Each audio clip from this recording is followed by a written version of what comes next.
Discovery, go at throttle up.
Alright, guys. I'm almost done with my tendies, and then we should be good to go. Almost done with the tendies.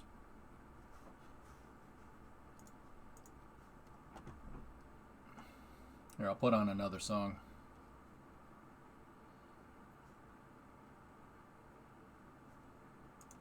There you go. Banana? Huh? What?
All right.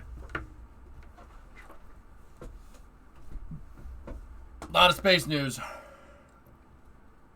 lot of space news coming in.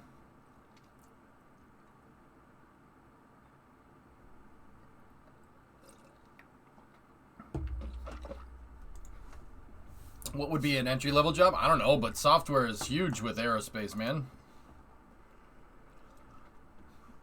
All right, so let me start transferring links over, and I will start organizing it. There's a lot, so we're going to go quick because it's already 5.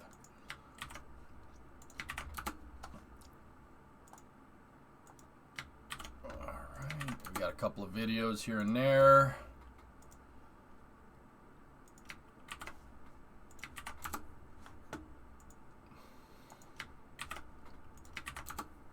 Got a video of the Soyuz launch. That's probably where we should start.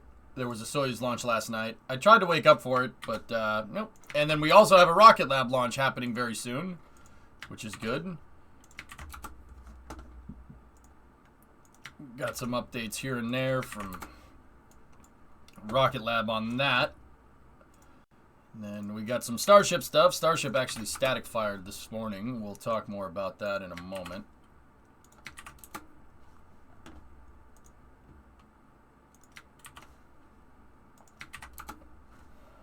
Okay.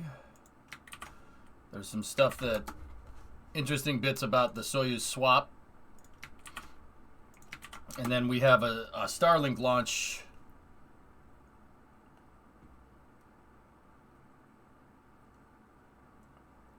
on Wednesday. There we go. That's good. Okay. Some orbital debris stuff, which is not ideal. Already have that. Already have that. And go there.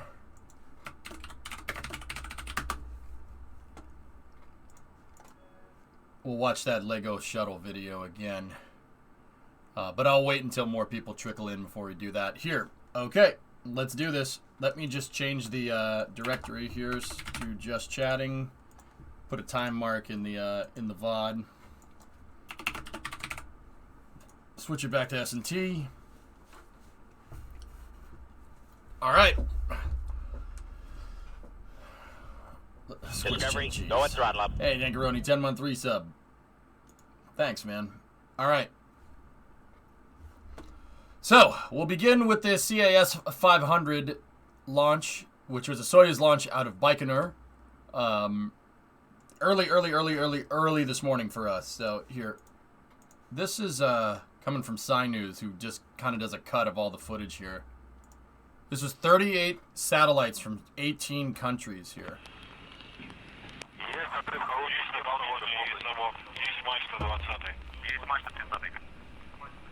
Yeah, big rideshare mission for Soyuz. This was the white and blue Soyuz.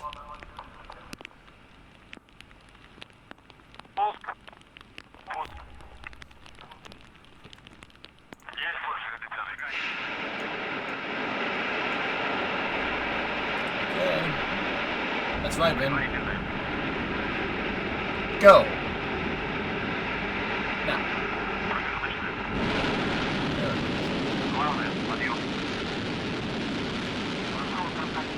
That white and blue Soyuz, man, that looks real nice. I like it.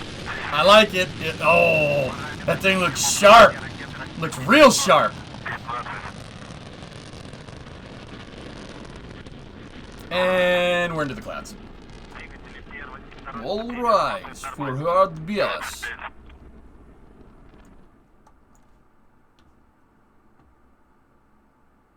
I like that. First stage separation.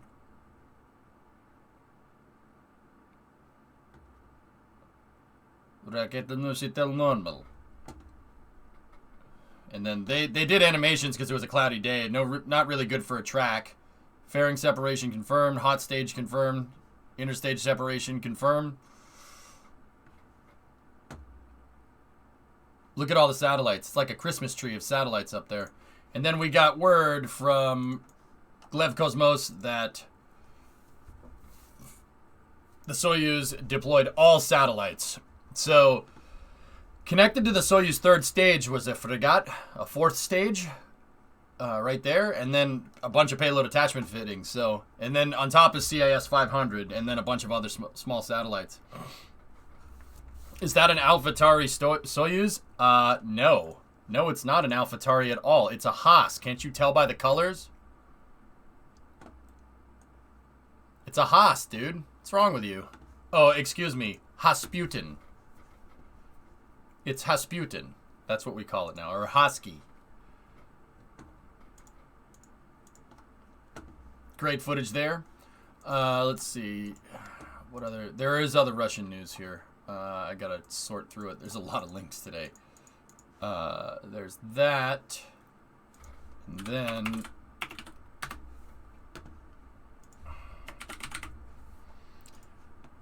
there was one that I wanted to show you. National football team has got Haas colors too. Jeez.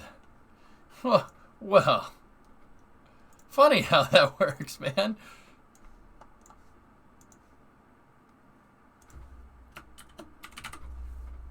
Okay.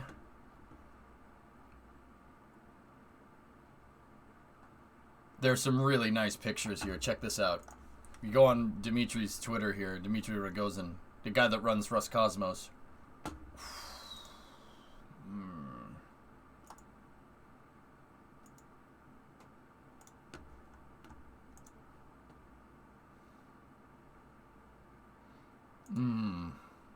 Yeah, a little rainy. And Jim, you're right.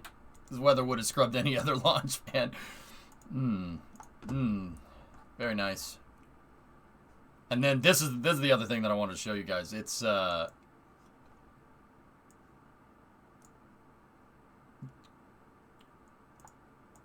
good morning. Good morning, Vostochny, maybe?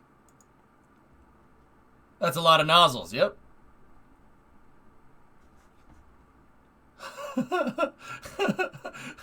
Kaz, I know what that is. Let me see. Let me get the translator out.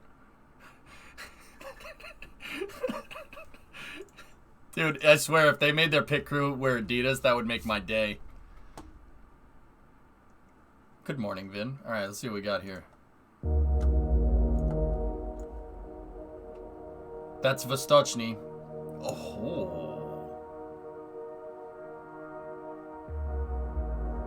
Ah, yes. TEM2. Superior Algoski locomotive. Very nice. Is that a Ural fire truck? Geez, I didn't realize I wanted one of those until this moment. Yeah, that's a Ural fire truck. And also, there's a giant statue of Korolev with Sputnik and a cosmonaut helmet. Jeez. Okay. I have that figured out. Don't worry.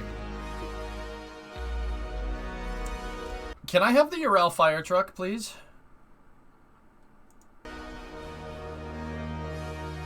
I want that. Ah, nice and clean.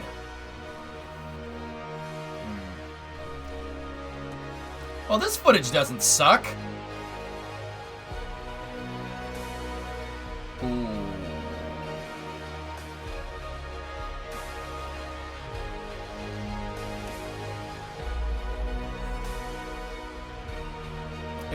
It's great, Thomas.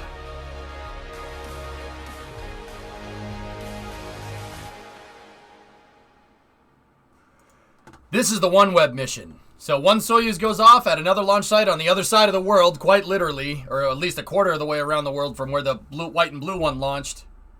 Another one's getting ready to go. See, that's the regular orange and gray. It looks good, man. Looks good. I love how clean Vostochny is. That makes me happy. Nice, clean, orderly. Another one. Another one. Another Haas. Another one. This is some really baller shots of the pad right there. Is that building right next to the pad for vertical integration?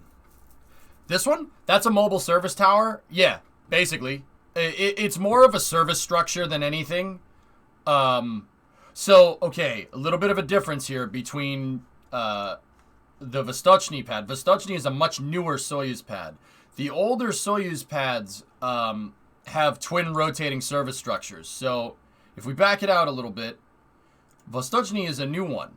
There's like 2 versions of the Soyuz pad right now that are kind of operating. There's the old school one, and then there's this one. The new version at Vostochny and also at Kourou has this mobile service tower. It's an MST. You could vertically integrate a payload with this if you need to, but yeah, that's only if you need to. Kourou and Vostochny have this one. The older one... Oh, some nice rollout footage there. The older pad has twin rotating service structures. See these things right here? That's the old school version of the pad.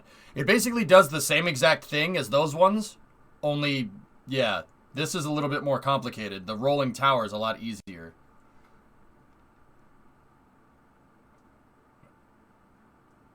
Something like that, Yarg. Need white and blue Soyuz to launch from white and blue pad, please. You get no argument from me. See, TEM is the superior Russian locomotive, pretty much on every front. It's based off of an Alco RSD, which is one of my favorite locomotives. Yeah, it's pretty much awesome.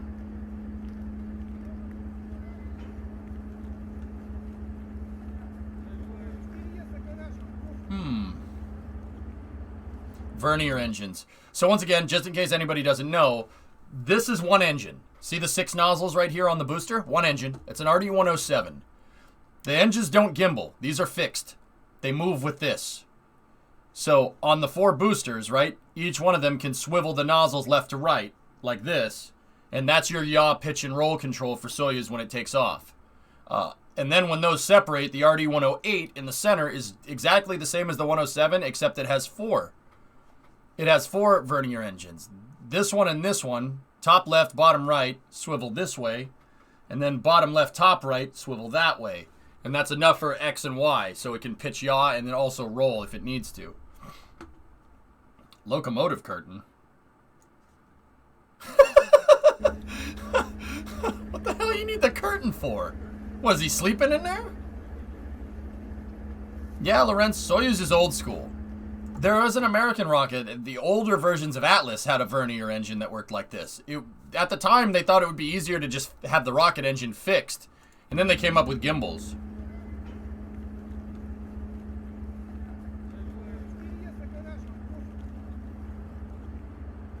It was his wife's idea.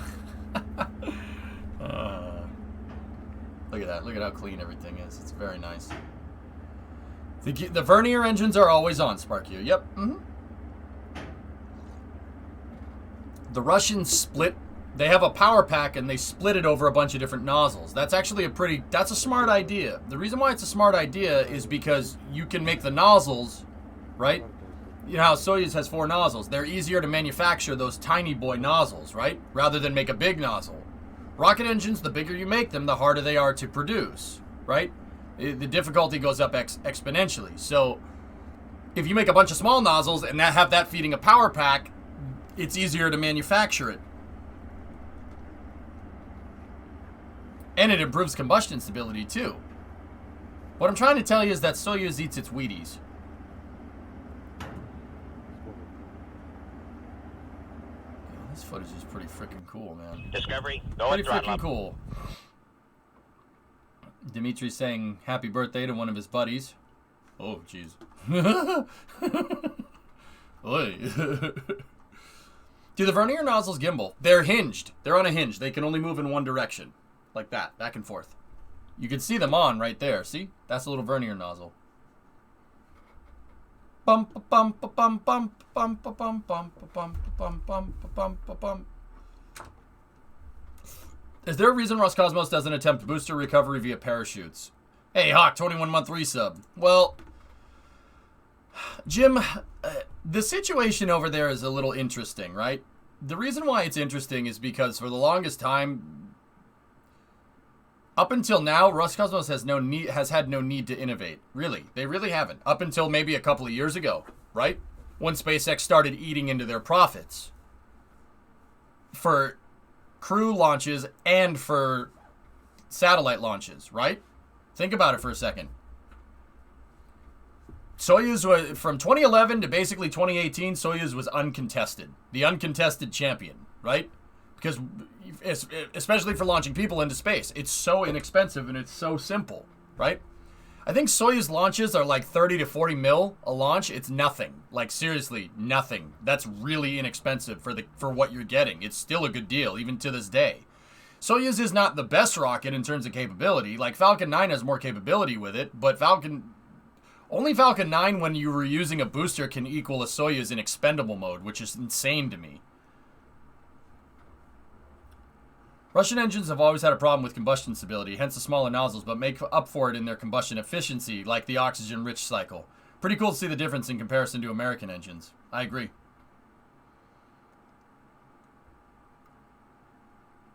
With rocket engines victory, yes, exactly. See what Rocket Guy said. So, Jim, they haven't really had a need to innovate at all. Like, why would they? But now that, you know, the U.S. returned to launching crew again, right? And reusable rockets is kind of like the new thing. That's when the powers that be over there. I mean, Dmitri's been fighting for more money for a long time. He talks to the wide boy all the time. Seriously, you talked to him the other day. He talks to the Russian president a lot. I guess he's in his inner circle or something, dude. And yeah, they're trying to get Roscosmos more money. Just like we have over here, Roscosmos also has like an NSSL style thing going on for like military payloads. So they go through the Russian Ministry of Defense as well. So he's trying to get defense money, and he's also trying to get money from Roscosmos straight up for science. But just like NASA, same crap. Just like over here, they get hamstrung, just like NASA does. It's the same stuff, which is kind of funny because it's not a completely different system, but it's, you know, it's a little bit different. So their space program, they basically have their space program on life support for like just enough to make the thing work, just enough to make money off of it. But now that I have to innovate, they're dumping money into the program left and right, like building Vostochny is a good example of that. Does Roscosmos have any real competition inside of Russia? No, Ishiku. No. It seems to me like Buran's story. We don't know why. Eventually, we'll build a reusable rocket too. PY, if I was in Dmitri's shoes, I would want to work on reusable rocketry, but as a side project. Side project, dude. You have to... Okay, so you guys got to understand the context. It's important, and this is important to understand context of how Roscosmos works, okay? So, we don't really have anything like that, like Roscosmos over here. Their counterpart would be NASA. But the thing about Roscosmos is that it's a business, okay? It's a business. It's a business that's owned by the state. So, Dmitri is the CEO. He's not the administrator. He's the CEO. And Roscosmos is a business that, with their the controlling stake in Roscosmos, right? Because it's a business, is owned by the Russian government, right? So it's different than NASA, which is just kind of there for science. So how we do it over here is we have. So NASA gets the funding, and then NASA pays contractors to do stuff for them. Albeit like Boeing building a rocket or SpaceX launching their folks into space, right? It's a little bit different. Roscosmos' system goes basically right to the contractor. Instead of like having a science-driven entity, right? It's much more profit-oriented. So this is why I say like it's a little bit different over there. So Dmitri trying to get funding, right, would be like Elon Musk trying to get investors for SpaceX. He has to convince the guy in the Kremlin, you know who I'm talking about, the wide guy. He has to convince him that it's a worthy business venture. And also the State Duma as well, which is basically their Congress. Yeah, but it's funny because he has the same problems. Dmitri's basically has been going back with the Russian president, basically saying, look, I'm going to get driven out of the market if we don't start putting some money into this. And we need to start doing that, or else we're going to lose this business. Everybody wants SpaceX now. And that's the reason why I think he gives SpaceX so much crap. But, hey, I'd be pissed at somebody eating into my business, too. But Discovery, he was also quick to congratulate SpaceX when they launched people into space. That's important. It's important. Class act, man. Whatever ever happened to that Chinese rocket company making a Falcon copy? It's not... Yeah, I mean... It's not really a Falcon copy. That was a suborbital test rocket. You know, it has more in common with New Shepard than it does with Falcon 9. But yeah, they have... Jim, they have problems over there, too. Like, Dimitri's hamstrung on cash. Like... And Roscosmos operates on a much smaller budget than NASA does.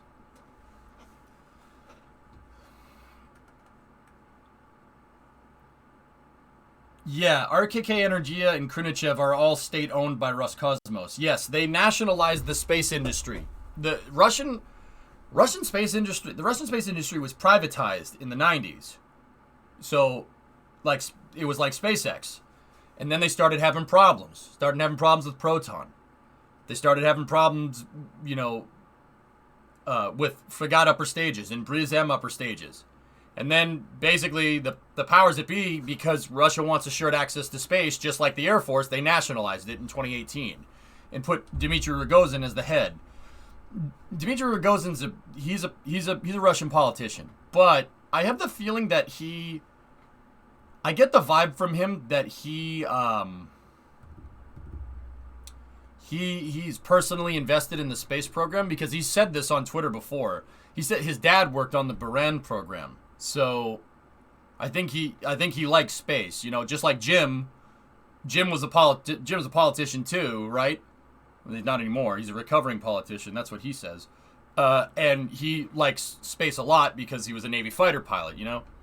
He's a Russian singer. Did I miss the news? No, we're still talking about it. So, yeah. They,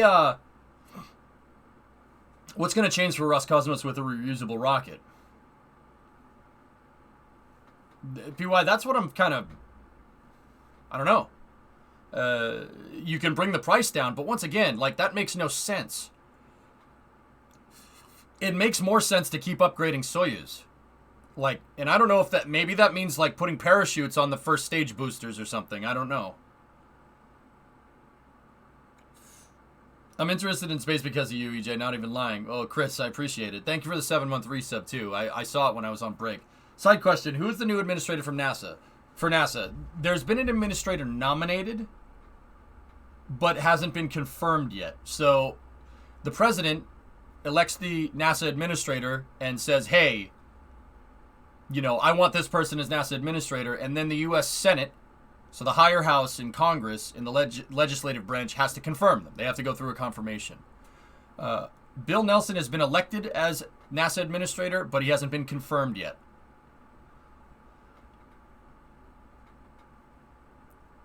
Hey, friends. I feel like it's a shuttle situation where they want reusable first stages because the Americans have it. Well, Rizik, this is a hard play. This is a hard play to figure out. The reason is because... So Soyuz, once again, guys, Soyuz is like $30 million a launch. Maybe. It's nothing. It really doesn't cost that much. It is a very, very inexpensive booster to fly because it's very simple, right? They should put flyback Zeniths on Soyuz and call it a day. They're working on Soyuz 5, Muffin. But see, like, it doesn't make a whole lot of sense for them to pursue reusability because Soyuz is basically grandfathered in. It's so ridiculously inexpensive that it's the same kind of thing that's going on with ULA. Like, we're not exactly 100% sure, and I disagree with this, but market trends are market trends. Anybody that knows anything about what happened with GameStop and stuff knows that it's all speculation, right? The industry as a whole right now seems to be speculative about reusability. Elon Musk is slowly changing people's minds. But also, at the same time, if you're running a business, rockets are already expensive. You have to, like, double your research and development, right? And you're not exactly sure due to the infrequency of launches. Like, nobody's trying to launch every week like SpaceX is. There's no demand for that. So do you make a rocket that's reusable and use it once every, like, twice, 3 times a year? That doesn't make any sense. It makes sense to just manufacture a new rocket. Why would you waste money on all these recovery systems when you're not going to recover the booster a lot?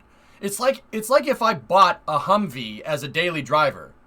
That doesn't make any sense. Do I need a Humvee as a daily driver? I mean, no, but would I want one? Yes, absolutely. Does Russia want a reusable rocket? Yeah, probably. Do they need one? Not really.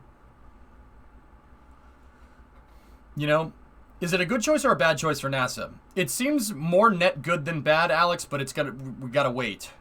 We gotta give Bill a chance, just like we gave Jim a chance. Same thing. So, Amir is Soyuz's replacement. Yeah. So, like, it's not. It remains to be seen. Roscosmos is going about it the same way that ULA is going about it. They're cautiously kind of looking into reusability, but they're not going to screw with their revenue streams and stop flying Soyuz. Not for a while. Yeah, exactly. There is also that, Kamir. The Chinese are driving everyone out of the market. They were driving the U.S. out of the launch market until SpaceX came along. Seriously. Long March 3, I mean, that rocket costs nothing. But it's probably undervalued on purpose for that purpose, to drive everybody else out of business. Same thing that SpaceX did. I mean, Russia's in a small money crisis. Everybody says that, dude, but I'd be hard-pressed to think that, Nuggets. That's just what you hear. They have oil, man. They have tons of oil. Oil, natural gas, man. Do we really think that they're strapped for cash? I don't think so.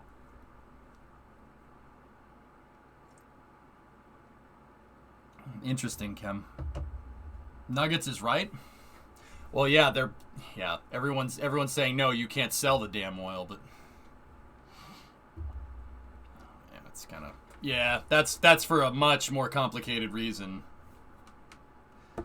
Just like Haas is being investigated for doping with their Formula 1 car because it has a red, white, and a blue stripe down the side. It's just like, okay. Yeah, PY, I mean, there's no doubt, but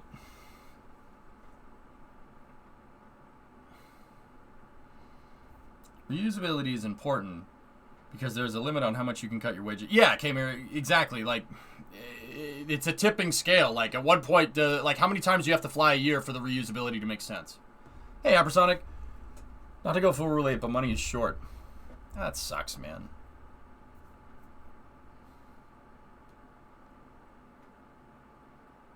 Yeah, that sucks, guys. I mean, you know what I would do? Vasi, you know what I would do in that situation? I would build infrastructure. Because if nobody wants to buy your stuff, focus domestically. Build it here, manufacture here. But then again, you got to compete. You're going to compete against the Chinese. The Chinese are doing that. It's going to be hard to do. I never understood that play, to be honest with you. But whatever. I ain't in the White House, man.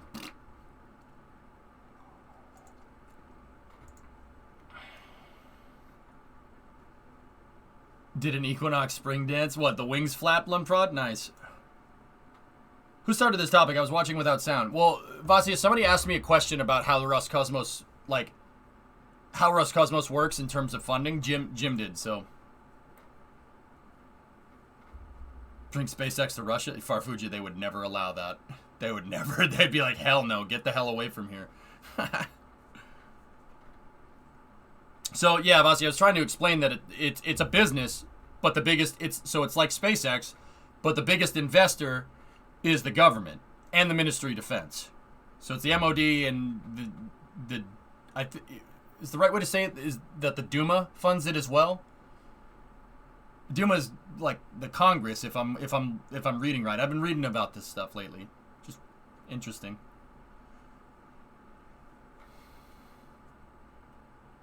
Yeah, there you go, Plums. That'd be nice. That'd be nice. Not sure. Got it.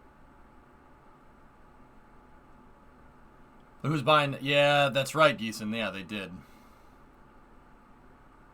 I mean, we could sit here and pretend like we don't need fossil fuels, but also it's more directly from Wide Boy. Got it.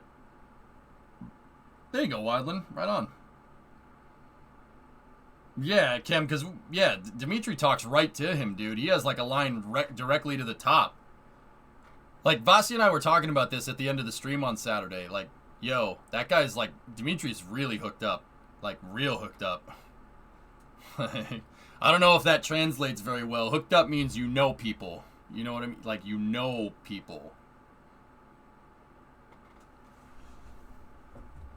Yeah, Cyborg, kind of. Mm-hmm. Yeah, Nuggets, right? Honestly, they finally started to get something done a couple years ago. Yeah, well, when they nationalized the program, dude, they can't have faulty Briz-M and faulty Frigate upper stages because some dingbat decided to make it out of steel instead of aluminum because it's cheaper. Can't have that crap. That's why they nationalized the program. I see that. That makes perfect sense to me.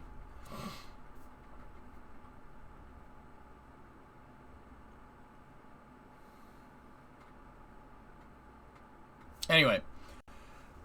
Yeah, it's weird. They're in a weird spot over there. But here, look at this picture. Yeah, makes it nice. Yeah, no, Vasi, I agree. I think it's good, dude. You know what, man? Like, gonna sound weird coming from the NASA fanboy over here, but I want that competition. I want it. I want the competition. I want more rockets launching into space. I don't care what, and staying in space. That's a very important precursor there. Staying in space, not coming back down and landing on people. You know what I mean. I want them to pick it up. I really do. Absolutely. I want more competition because that'll spur the market more. I want more rockets. I really don't care where they come from. The only rockets I really have a problem with are ones that come down and hurt people.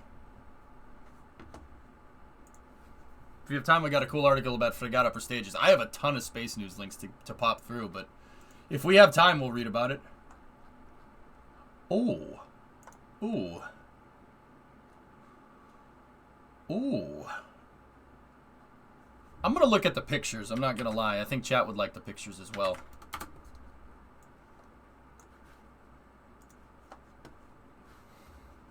Yeah, let's, here. Boop. Photo report from Lavochkin Scientific and Production Association.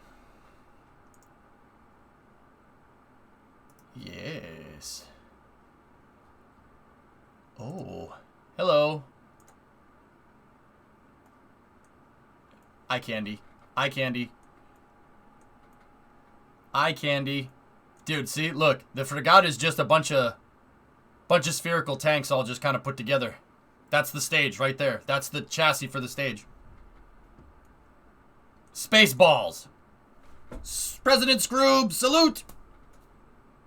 Hail Scroob.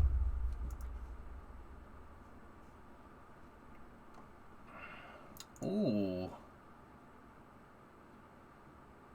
Nice. Very nice. Very nice. It's definitely a male rocket. It has 6 balls. What do you mean? What? You know what? You know what? Haha. I'm ending that joke right now. There's a completed one right there. So, the frigates are Soyuz, a 4th stage for the Soyuz. There's the payload attachment fitting. So this right here, see where the bolts are right there and right there? That's for a Soyuz fairing. And then in here, with all these struts connected to it, this inner ring right there is where the frigate mounts to.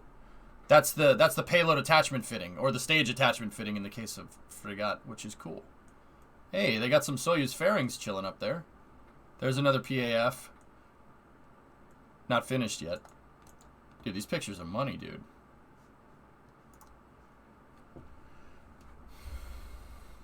Yep, see, there's the fairings. There's the fairing attachment ring. Yeah. Ah. Pressure testing. They're welding in these tabs for cable management.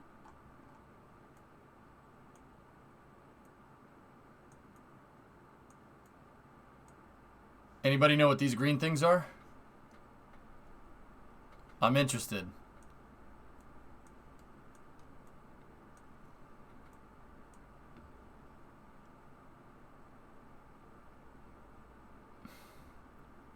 Pipes? The green things? Pumps? They are pumps. What are they pumps for?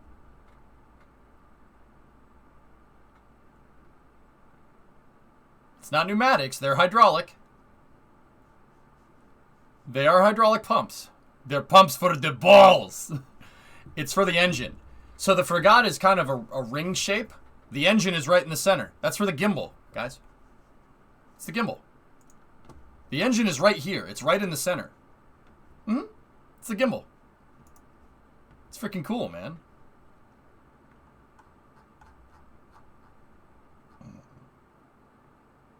Yep.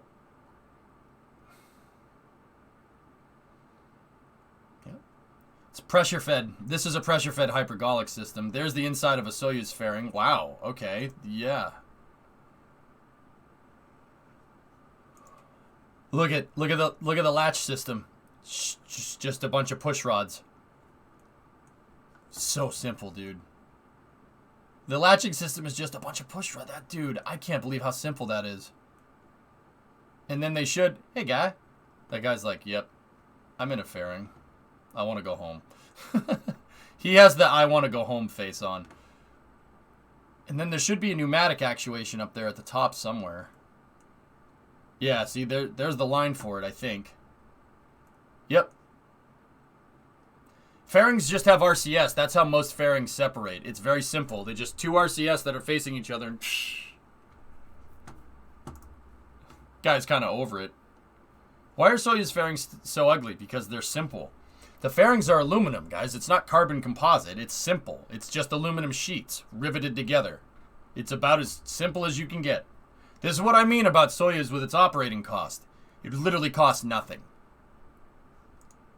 Oh, there's the CA. That's the mission that launched. That's the white and blue Soyuz right there. Soyuz is not complicated, man. It is very, very, very, very, very simple. Maybe W. He doesn't like you watching him? I mean, PY, I don't want to fight that dude. He'd probably knock me out in one punch. Look. Boom.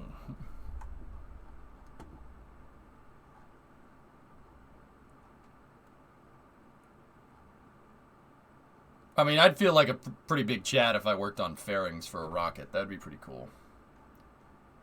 Great. That's awesome. I want to read more about this later. I'm going to read this article and put it in my to-do list over there. Okay, so what else do we got? I think that's... Okay, there's that. So check this out. A little bit of an interesting tidbit here. He doesn't like you. I don't like you either. Yeah, Solar, dude, it has a quality in itself, that's for sure. I mean, as an American, I understand the need to complicate things, right? But, like, I think, you know, and this is something that kind of, like, Elon Musk subscribes to with something like Starship. Make it out of stainless steel and makes it simpler, right? I think Elon Musk takes a couple pages out of Sergei Korolev's playbook. Make it simple. It can't be, if you want spaceflight to be accessible, you have to, it can't be something like ridiculously complicated. Make it out in a frigging field. And that's what the Russians do with their spacecrafts. That's why I like it. And it's important to understand this, okay? The Russian stuff is simple, not because they don't know what they're doing. It's simple because they knew what they were doing and they purposely made a rocket that was very easy to use. Right? And if it's one thing I've learned about engineering, just because it's easy to use and very simple does not mean it was easy to engineer. All right? Food for thought. Like, look, all right, I get it. People, you know, like, oh, EJ, you got an iPhone. A smartphone. Is a smartphone easy to use? Pretty much. Yeah, it's very simple. It's not that complicated, right? Does that mean it was difficult? It was easy to engineer? Hell no. No way. That's a really complicated thing to make. Quick addition to the Russian news. Early Soyuz interior art, just something cool. Oh. Is that an orbital module? Let me see.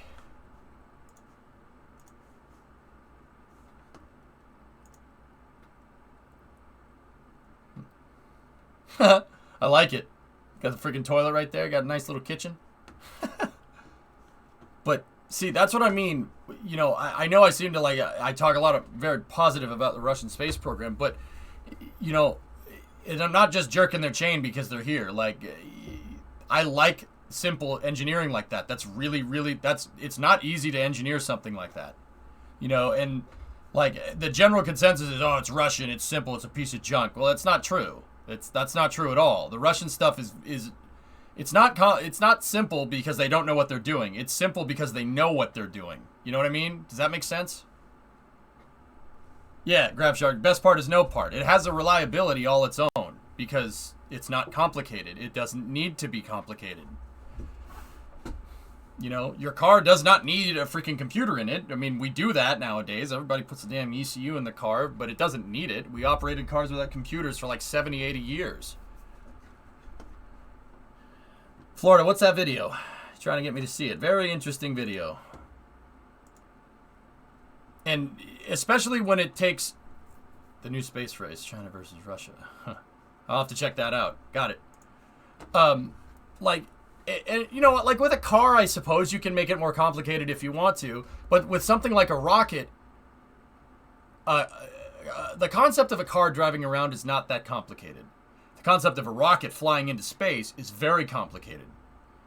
I mean, guys, we've watched pictures of the Soyuz factory where they make them. I recognized all the tooling. It looks like it's no crazier tooling that somebody would have in like a hot rod shop, like where you build muscle cars and stuff, like where you do like hot rodding and race cars. It really like if you swapped out all the rocket parts for car parts, I'd be like, oh, it's a car factory. Soyuz is that freaking simple. Oh yeah, RGX, I've seen it. I don't know what it does, Reaper, off the top of my head. I'd have to read. And there's a concept of flying a car into space. Yeah, they tried that once. It kind of worked. Technically, you got the TR-7 running this weekend. Nice, nice. So, like I said, I don't just talk good about the Russian program because I'm like I think they deserve a handout and everybody's equal. No, I talk good about the Russian program because they have a good frigging space program. Their equipment, I often say that they get it. They get it. They're the only other nation that basically was given an IRBM other than the United States. They got the V2, we got the V2, we got the engineers, they got the hardware, right? And we both used that and sprang off of it. Every rocket from the U.S. and from Russia can trace its roots back to the aggregate, which can trace its roots back to Robert Goddard's rocket, right? So, like, they share a common lineage, but the design is totally different. So, like, if in the 50s, like, right, the Soviet Union built, like, the R-7, and then we had an R-7 that looked exactly like it, it'd be like, okay, but no. Korolev made his own rocket. And just like over here, like, the Convair division made the Atlas, right? And then McDonnell Douglas made Titan, if I'm remembering right. And then there's a bunch of other stuff. But, like, they're the only ones that get it. Like, they cut their teeth on rockets just like we did over here. Same stuff. So, like, yeah, those guys over there will always have my respect. You forgot about the UK, but they decided to scrap all that. I mean, I don't talk badly about British aerospace design, Kim. That's another thing. Like, Concorde is a sweet freaking plane. I'm sorry, they did a supersonic transport better than you. I mean, but at least you tried. We didn't even try. We just said, meh, never mind. At least you freaking tried to do it. Another fan designed a Starship's interior. But yeah, that's the reason why I share Russian space news and I talk about their program a lot, because it's important to understand. One, first and foremost, it's important to understand the environment, the environment of the launch market. But two, those guys know what they're doing over there. They really do. They're one of the only other nations that gets it.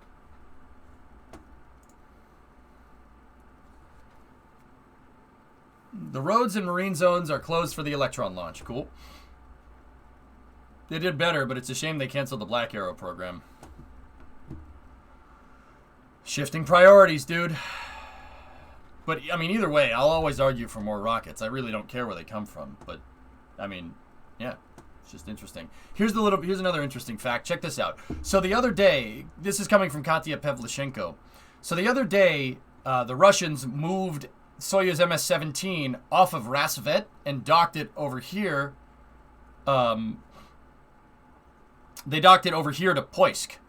So Rassvet is over here. We're upside down, believe it or not. That's Progress MS-14 right there. They docked it, they went around the space station, and they came up and docked here. An interesting tidbit about that is that before Soyuz undocked from Rassvet, the crew basically put the entire Russian segment of the space station in safe mode. They shut it off. They shut off the entire segment. They put it in standby. Now, why would they do that? Well, they did that because no Russians were on the station. The only crew, if Sergei and Kate leave, that's 2 Roscosmos cosmonauts and a NASA astronaut.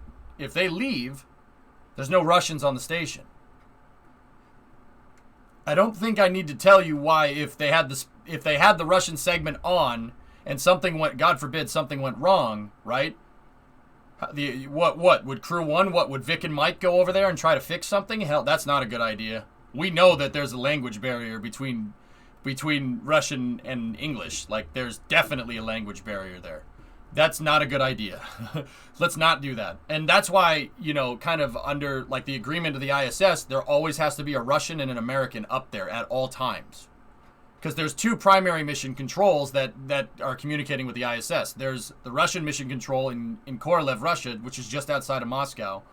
And then there's Houston. There's Johnson Space Center. You have to have an American and a Russian up there. So when the crew, Sergei, and Kate, left, right, they shut the whole segment off. And then they redocked and went back in and turned everything on. It's kind of cool. Just send Soichi. Yeah, that would make things real easy, right? Just send a Japanese guy to translate Russian into English. That's... yeah, let's do that. They did it in the past, so nothing special in case people ask. It's just good mission planning, dude. And Chem, right there, that's what I mean about getting it. That's what I mean about understanding. Like, you get it. Please go further into space with us. What's that, PY? Tsiolkovsky Starship prototype. Konstantin was crazy, dude. I can't believe that guy crapped out the rocket formula without any rockets. That's what's nuts to me, man. So, PY's talking about Konstantin Tsiolkovsky. Konstantin Tsiolkovsky was a Russian physicist, and he wrote the delta V equation before rockets even existed. How do you come up with that?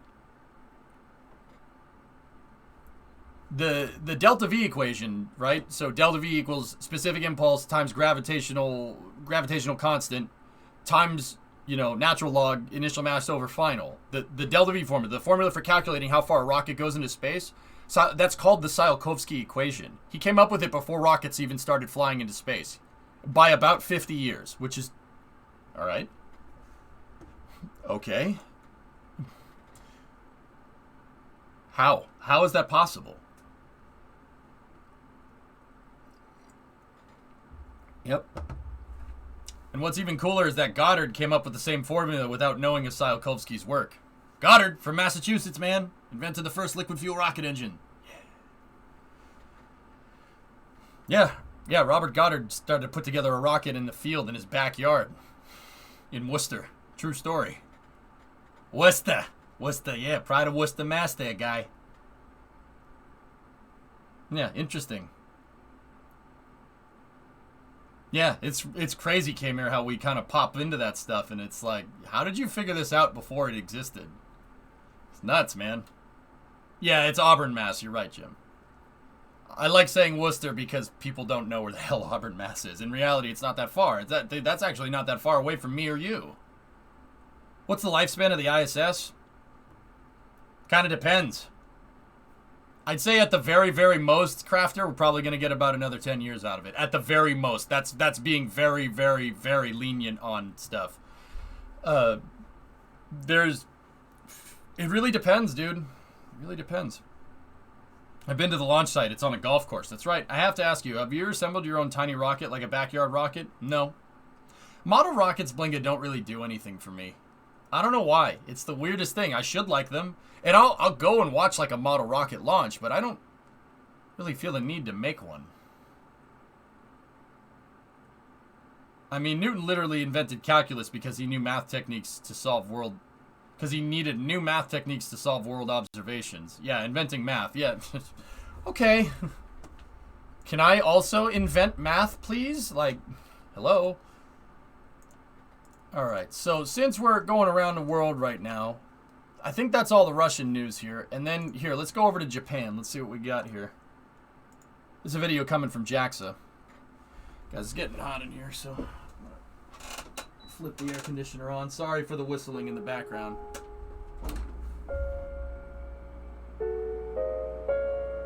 Really?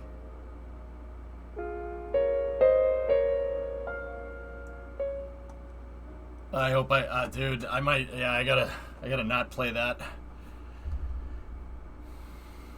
So this is HTV-X, Japan's next generation transfer vehicle. Yes, the solar panels are sitting down at an angle like that on purpose.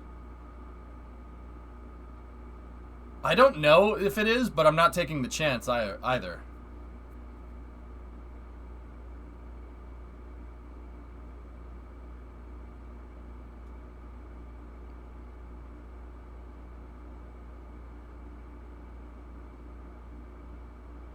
Yeah.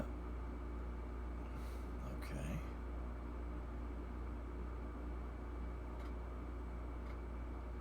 That's right, Tylen. Mm-hmm. Gotta get that. Yeah, it's a stance spacecraft C-22. Yeah, stance, bro. Blum blum blum blum blum blum. Here, I'll provide my own music.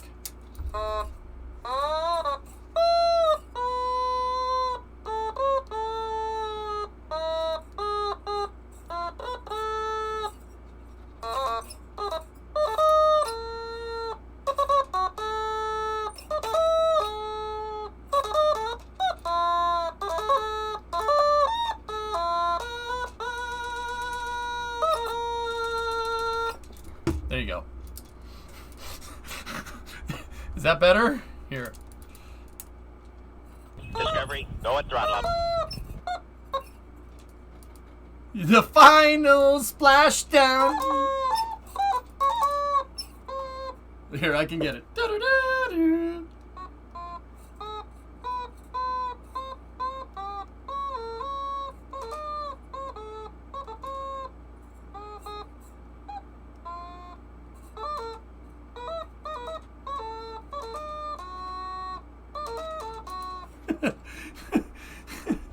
Can you play the James Bond tune?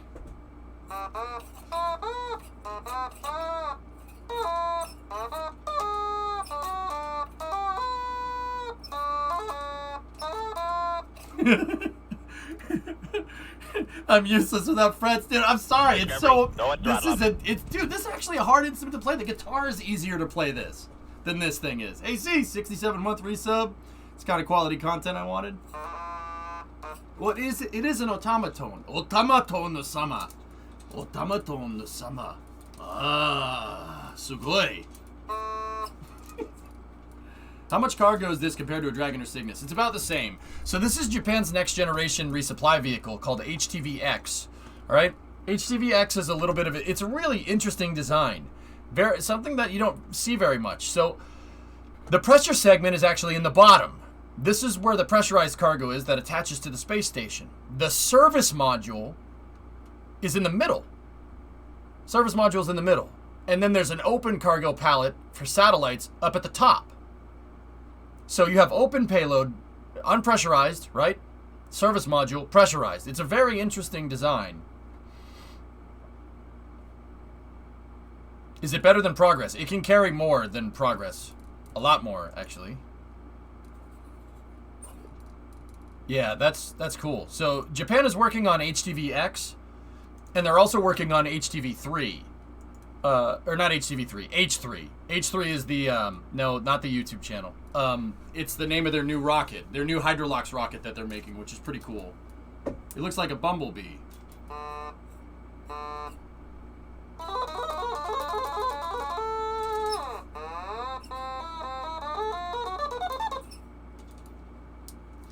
Yes, Whitey.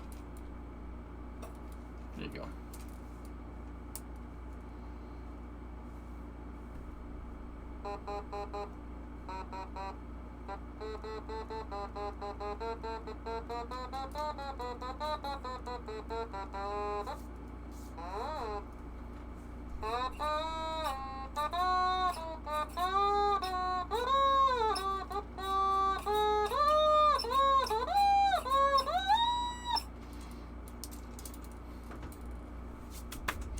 Okay, next space news. Alright, Airbus nets first commercial geostationary order of 2021 with the Eutelsat replacement satellite. Okay.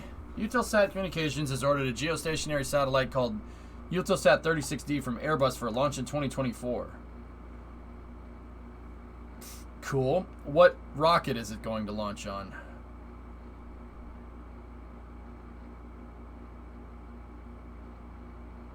It's one of 6 satellites that Eutelsat has ordered between 2021 and 2024. Looks like they ordered a satellite. I don't see any rockets in here. Ariane 6? Wrong.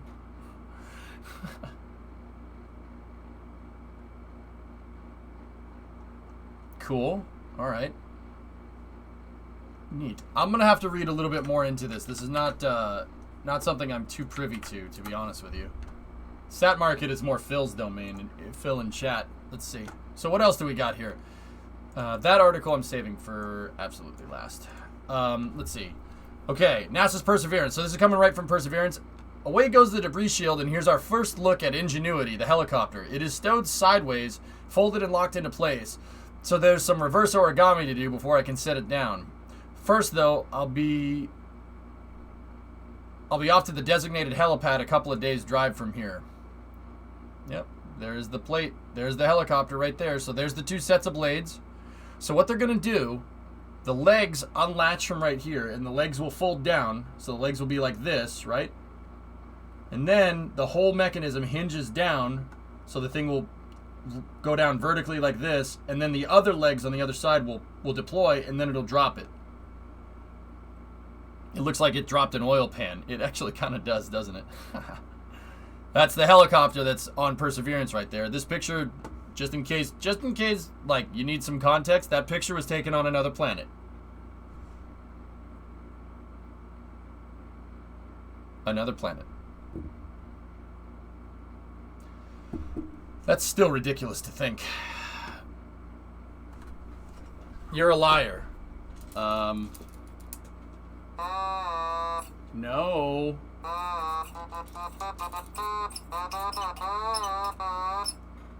I think that you're a liar.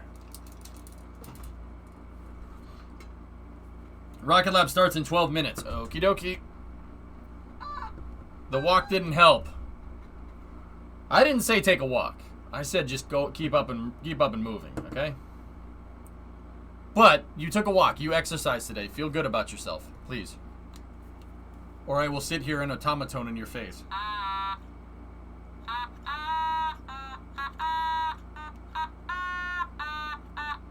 I mean, you encouraged the walk. Yeah, but you did it.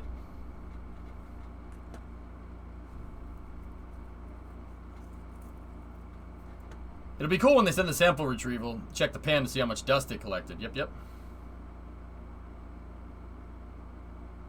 Yes. Yeah. Did you hear about Perseverance will record the landing of another rover in about 7 to 10 years? Yes. Mm-hmm. Can you play epic sax on it? Probably. I went outside and it's all your fault. I thought that's what you wanted. Yesterday, Brimo, you were all like, I'm a nerd. I like staying inside, but I need to go outside today. I want to go outside. I don't want to sit inside all day. You go outside today, you complain about being outside? Shocked Pikachu face. Mild shock.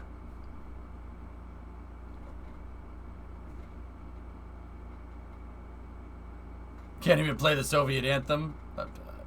Isn't it the Russian anthem? What is outside? The little one is so much funnier. Fair, but outside's not the same without you. Aw. Look at this is Boris and Sasha. Sasha is the big one. But if I move Boris closer to the camera, they look the same. They look like they're the same size. You have 2? You don't? A double-necked automaton? Oh, gosh, we got to tell them to make that. When is Demo 2 returning home? Sometime in April, Bill. Sasha's a little squeaky, yeah. I want to spray WD-40 in there, but I also don't want to spray WD-40 into something that's electronic. That's probably not a good idea. I don't want to break Sasha. This is getting out of hand. Now there are 2 of them. Always 2 there are. No more, no less. A master and an apprentice. But which one was destroyed, the master or the apprentice? Always 2.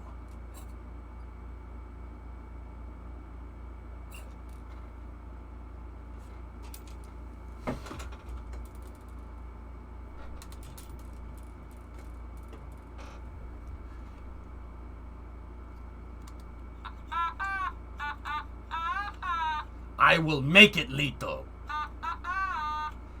The Chancellor should never have brought them into this. Kill them immediately.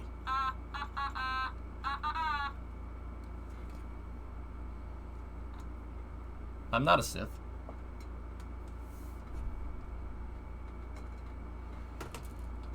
They're good automatons. Yes. Alright, next space news. So Rocket Lab is going to go live in a second here, and that's what we'll do. And then on the other side of space news, we'll get to the rest of this. We got a pack manifest for today's mission. Chat is the Senate. I am the Senate.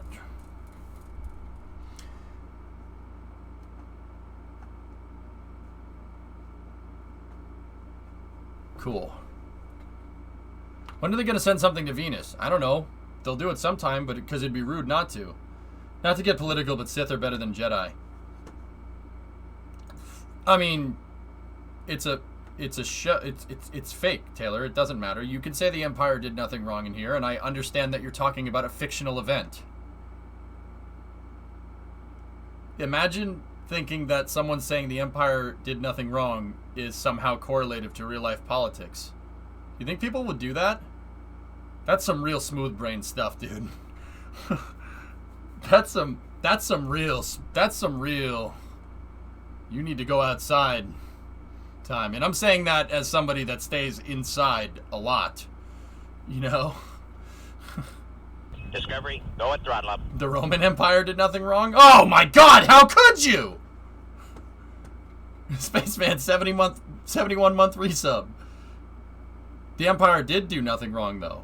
I mean, I don't see the Jedi uniting an entire galaxy together.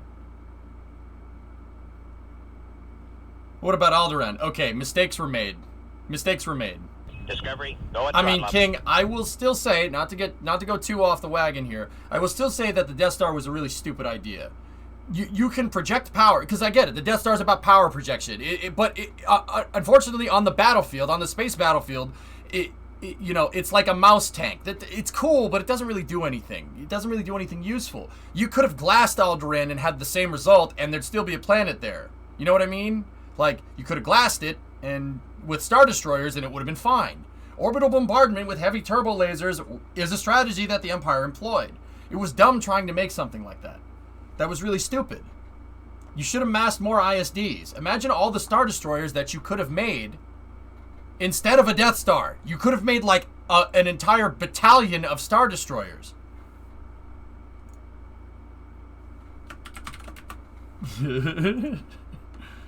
Right? Like,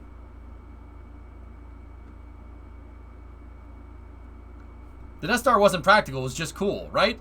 Yeah, exactly. It's like the space shuttle. It's just cool. Doesn't really make sense in practice, but it's cool. Doesn't matter. How long does glassing take compared to one Death Star shot? I mean, there is that, right? Yeah, fleet. Yeah, battalion is infantry. You're right.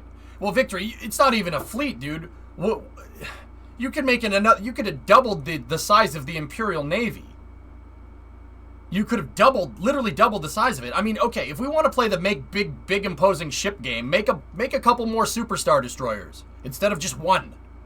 Like, that's dumb. Why would you do that? That makes no sense. Stop it. And then, oh, one blew up. The solution is to make a bigger one? Like, son, One day this galaxy will be all yours. Oh, but Father, I don't want any of that. Well, they said you couldn't build a Death Star, right? But I built it anyway. It got blown up by the rebels. So I built a second one. That had the shields down, then got blown up by the rebels. But the third one, that stayed up. You don't like her? What's wrong with her? She's rich. She owns half of Alderaan. She's got huge tracts of land. But Father, I don't want to. I think you're evil.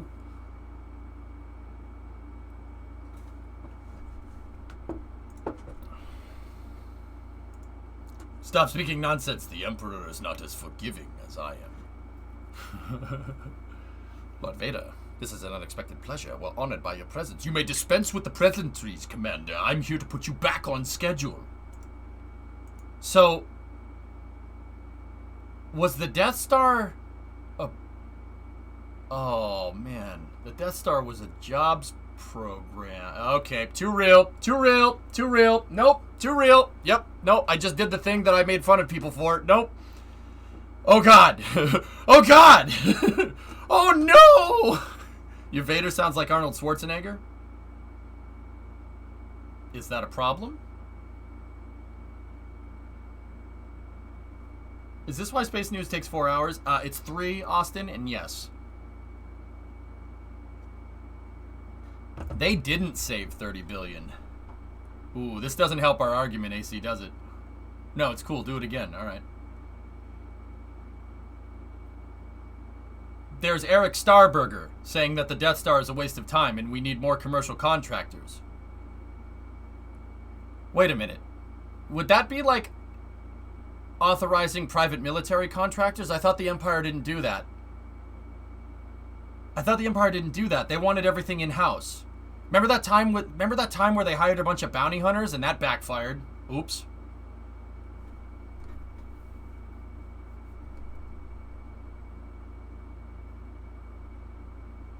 Huh. See? You know what? That's right. Should have made more Star Destroyers. What were you thinking? Should have made more Star Destroyers. What's wrong with you?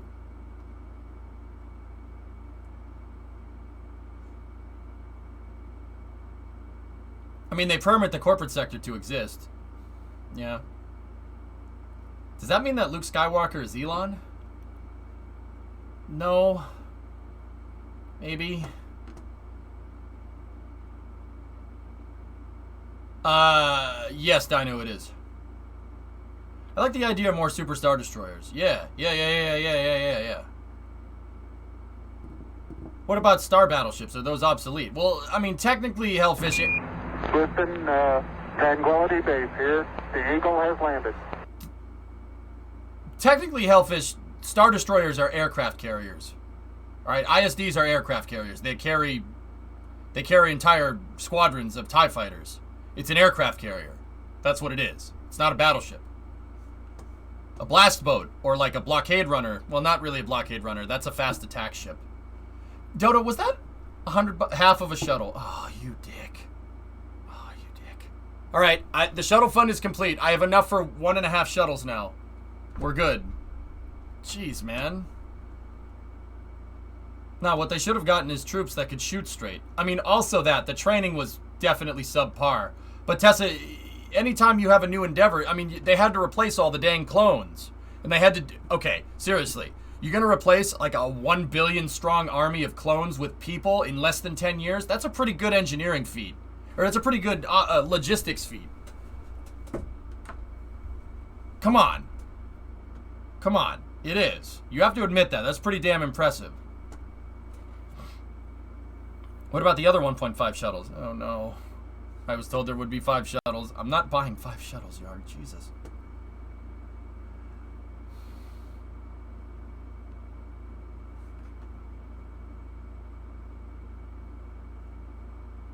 I think they're closer to aviation battleships. ISDs have more weapons than a standard carrier. So it's more like a World War II carrier that had AAA and also... I mean, but the heavy turbo lasers, man, like it's got 8 heavy turbo lasers, 4 port and starboard. That's for point defense. Because the Star Destroyers aren't expecting to get attacked by a bunch of small planes, because the TIE fighters will shoot them down. It's literally the same doctrine that a U.S. carrier would use, like a Nimitz. It's the same thing. Were all the Stormtroopers humans? Yes. Yes, they were. Awesome. The Empire united, and don't get me wrong, it was through very nefarious means. But the Empire, after they became the Empire, so after Episode 3, they outlawed cloning. Cloning was illegal. They made it illegal because they didn't want people to just crap out a freaking army out of the blue and have anybody contest their power. So they made cloning illegal. And they were also the Empire is very xenophobic. They somehow were able to crap out in 10 to 15 years the strongest army in the entire galaxy. That no one, like, the Empire was ridiculous. It was like 1,000 star systems or something. It was nuts.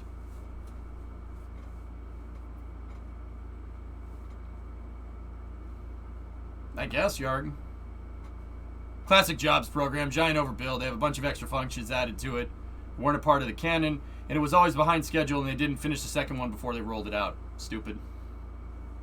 Yeah, it's pretty dumb, Muffin. Yeah.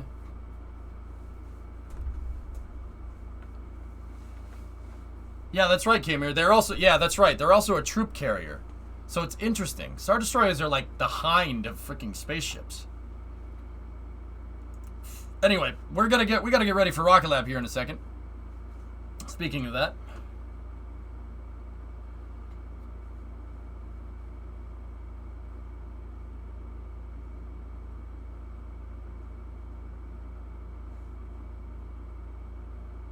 Nimitz was virtually sunk in a war games by a small diesel electric submarine. Yeah, Chief.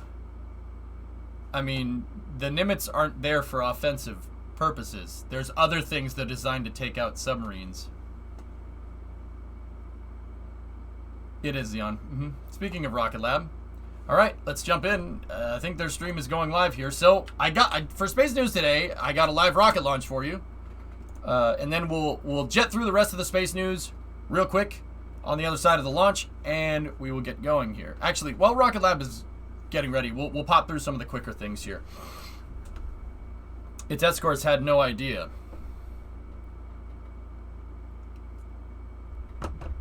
Because our entire doctrine is about fighting on your soil. Yeah, the carrier is vulnerable, but it's not vulnerable if we blow up all your submarines before you even have a chance to launch them. That's the idea. Make sense?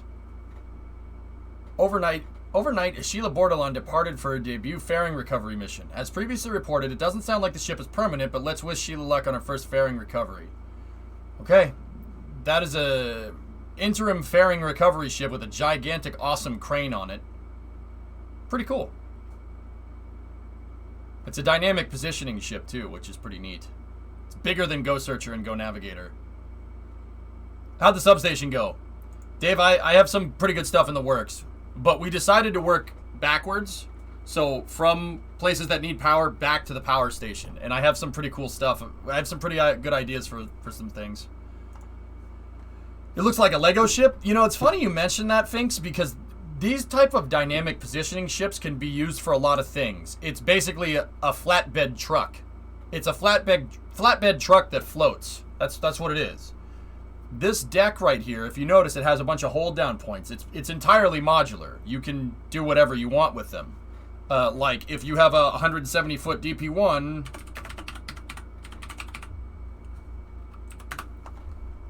you can put a capsule recovery mechanism on the back and a helicopter pad, and boom, you have a spacecraft recovery vessel.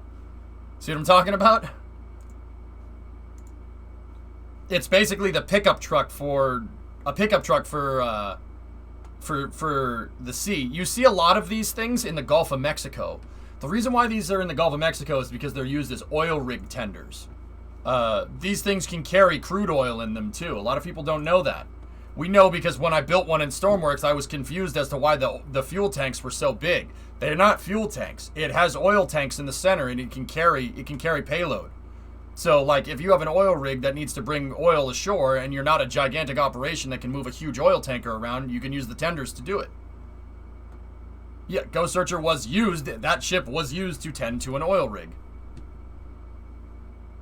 It's a lowboy trailer of boats, pretty much. Yeah. They're cool. They're cool ships. And like I said, because we built one in Stormworks, I know the ins and outs of that entire ship, which is pretty cool. The engine room is right here. The engine room is right here, and then it has split fuel and ballast tanks right here, amidship, and then right here as well. In the back, the profile goes down, but the reason why the engines are hanging off the back here, and why the engine room is over here, is because it's counterbalancing the entire front of the ship. Like, all the crew quarters and everything are over here, and the ballast and fuel tanks are back here to counterbalance everything up at the front.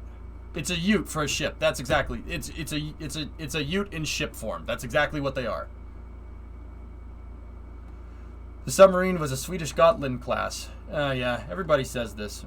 You got lucky. All right, they got lucky. The dang sneaky Swedes. You know what they probably did, Chief? They probably said, "No, we're on your side," and then probably sank the carrier because they're a bunch of cheeky, breaky Swedes. I'm on to you and your Volvos, you weirdos. IKEA furniture is a front, isn't it? Don't pretend like you. Oh no, we are not hurting anyone. We're just here in Swedish, yeah. No, I'm not falling for that. I'm not falling for that. Excuse me, our submarines are superior, sir. Laughs in nuclear submarine. IKEA is a sleeper cell. It's a terrorist sleeper cell. That's right. IKEA did nothing wrong. Wait, what are my values? I have no idea what's happening anymore. Flat pack submarine. Oh, okay. He's a spy, Aardvark. That's why he lives in the UK. He's a spy. Marcia is the handler.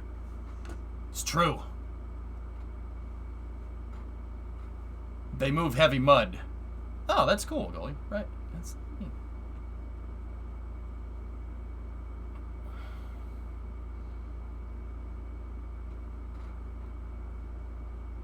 I ordered a sleeper cell, but it's missing a hex key and 4 bolts. Oh, you got to take it back to the manufacturer.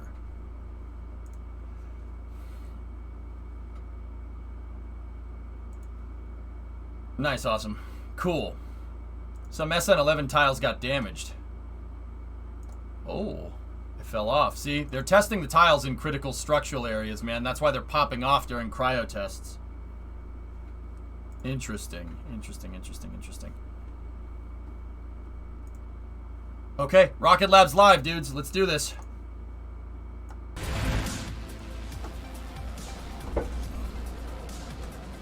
Modern diesel-electric subs are stealthy. Nuclear subs are noisy. Yeah, I know. They're noisy because they level your entire country before you know what's going on, Chief. It's not about sound. The whole idea is you don't even get to that point. You kill the other guy before he has a chance to attack you. Hello and welcome to the launch broadcast, but they go up so fast. They go up so Lab's fast. 19th Electron mission. It is Tuesday, March 23rd here in Auckland, New Zealand, where we're joining you from Rocket Lab's Mission Control Center.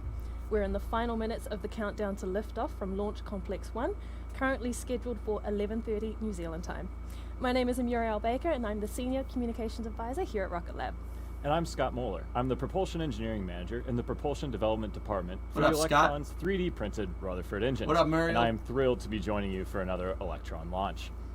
Today's mission is a special one, as it will tip us past 100 satellites deployed for our incredible customers. Small pixels. With 6 satellites on board, plus our very own Photon spacecraft, today's deployment sequence will take place in 2 parts.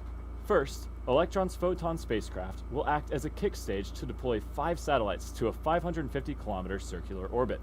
Then, we'll use Photon's Curie engine to lower the spacecraft's orbit to 450 kilometers for the final customer deployment.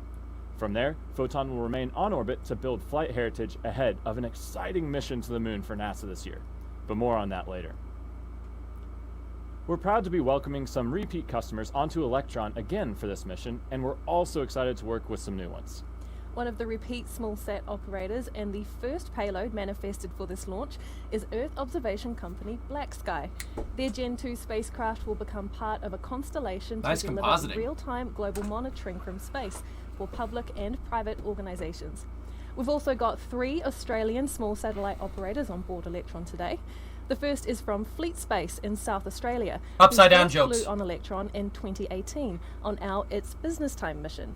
Fleet Space are building out an Internet of Things constellation in low Earth orbit, which their Centauri 3 6U nanosat on this mission will soon join. Cool. This satellite will also support the 2023 Seven Sisters mission out of Australia that will investigate new resource exploration techniques for Earth, the Moon and Mars in support of NASA's Artemis program. What are you The doing, next Australian Seven Sisters? spacecraft is the Myriota 7 satellite, another Internet of Things smallsat. Myriota's mission is to provide access to data from anywhere on Earth for those working in the Not sure, utilities, Thrawn. transport, and logistics space. The third Australian satellite is the M2 satellite built by the University of New South Wales Canberra Space. The third Australian satellite is the M2 satellite built by the University of New South Wales Canberra Space. Working with the Royal Australian Air Force for this mission, M2 will bring together technologies that cover Earth and marine observation, quantum computing, artificial intelligence, and communications. Other satellites on this mission include the very hatchling 1U CubeSat Yeah, from it's okay. CareWeather, Nice. a company focused on saving lives through better forecasting of Earth's extreme weather. And last but not least, we have an experimental CubeSat from the U.S. Army's Space and Missile Defense Command, or SMDC, flying on Electron today. Now there's also one more payload All right. on this mission that we're very excited to tell you about. We have a Rocket Lab Photon spacecraft on board. This It's will at the be the bottom there. second of our in-house built customizable satellites launched on Electron, and we've named this one Pathstone. Yeah. Like Photon First Light before it, Pathstone will first perform its usual kick stage responsibilities of deploying our customer satellites, before making the switch to Photon mode and carrying on with its own mission in low Earth orbit. Here to tell us more about the Photon on this mission is Jane McNichol in our Rocket Lab Long Beach headquarters. It's great to see you, Jane. Jane? Thanks, Muriel. My name is Jane, and I'm a mission integration engineer here at Rocket Lab. I'm excited to be joining you from our Mission Operations Center inside our Guys. headquarters in Long Beach, California. It's from our production complex here on the West Coast, where our team produces more than 130 Rutherford engines and guidance and avionics hardware for our Electron rocket every year. It's also where our team builds our Photon spacecraft and operates them once on orbit from some of these consoles in the Operations Center that you can see behind me. Photon is pretty unique in that we can first use it as a kick stage from which to deploy our customer satellites, then we can switch it into spacecraft mode to stay on orbit and complete secondary missions. Essentially, it performs 2 functions, first as part of the launch vehicle, then second on its own as a standalone spacecraft. After Photon has deployed all customer payloads on today's mission, it will remain on orbit to build flight heritage for hardware and subsystems ahead of our mission to the moon for NASA later this year. Capstone? It's gonna be The sick. Photon Pathstone launching today has several updated subsystems from Photon First Light, launched in August 2020. The primary technical and risk reductions and goals for Photon Pathstone will be to advance test the flight computer, test GNC algorithms and flight software updates, conduct radio and Doppler ranging testing, and also validate our own in-house built solar panels. All that testing will be used to inform Look at our that thing. most complex That's cool, spacecraft man. mission yet, the Capstone mission, which will see Rocket Lab place a satellite into lunar orbit for NASA. Capstone will serve as a precursor for sick. Gateway, a moon orbiting outpost that is part of the Artemis program to return humans to the lunar surface. Today's launch is another step towards this thrilling mission that our team can't wait to see launched later this year. They're counting down the minutes to lift off, and I'm eager to go join them, so I'm going to hand it back to you in mission control. Thanks, Jane. Right now, Thanks, we're at Jane. about Right, you are, Ken. 12 minutes and coming up to the go-no-go poll run by our launch director with our launch operators. That's due to begin shortly, so let's listen in now to Mission Control.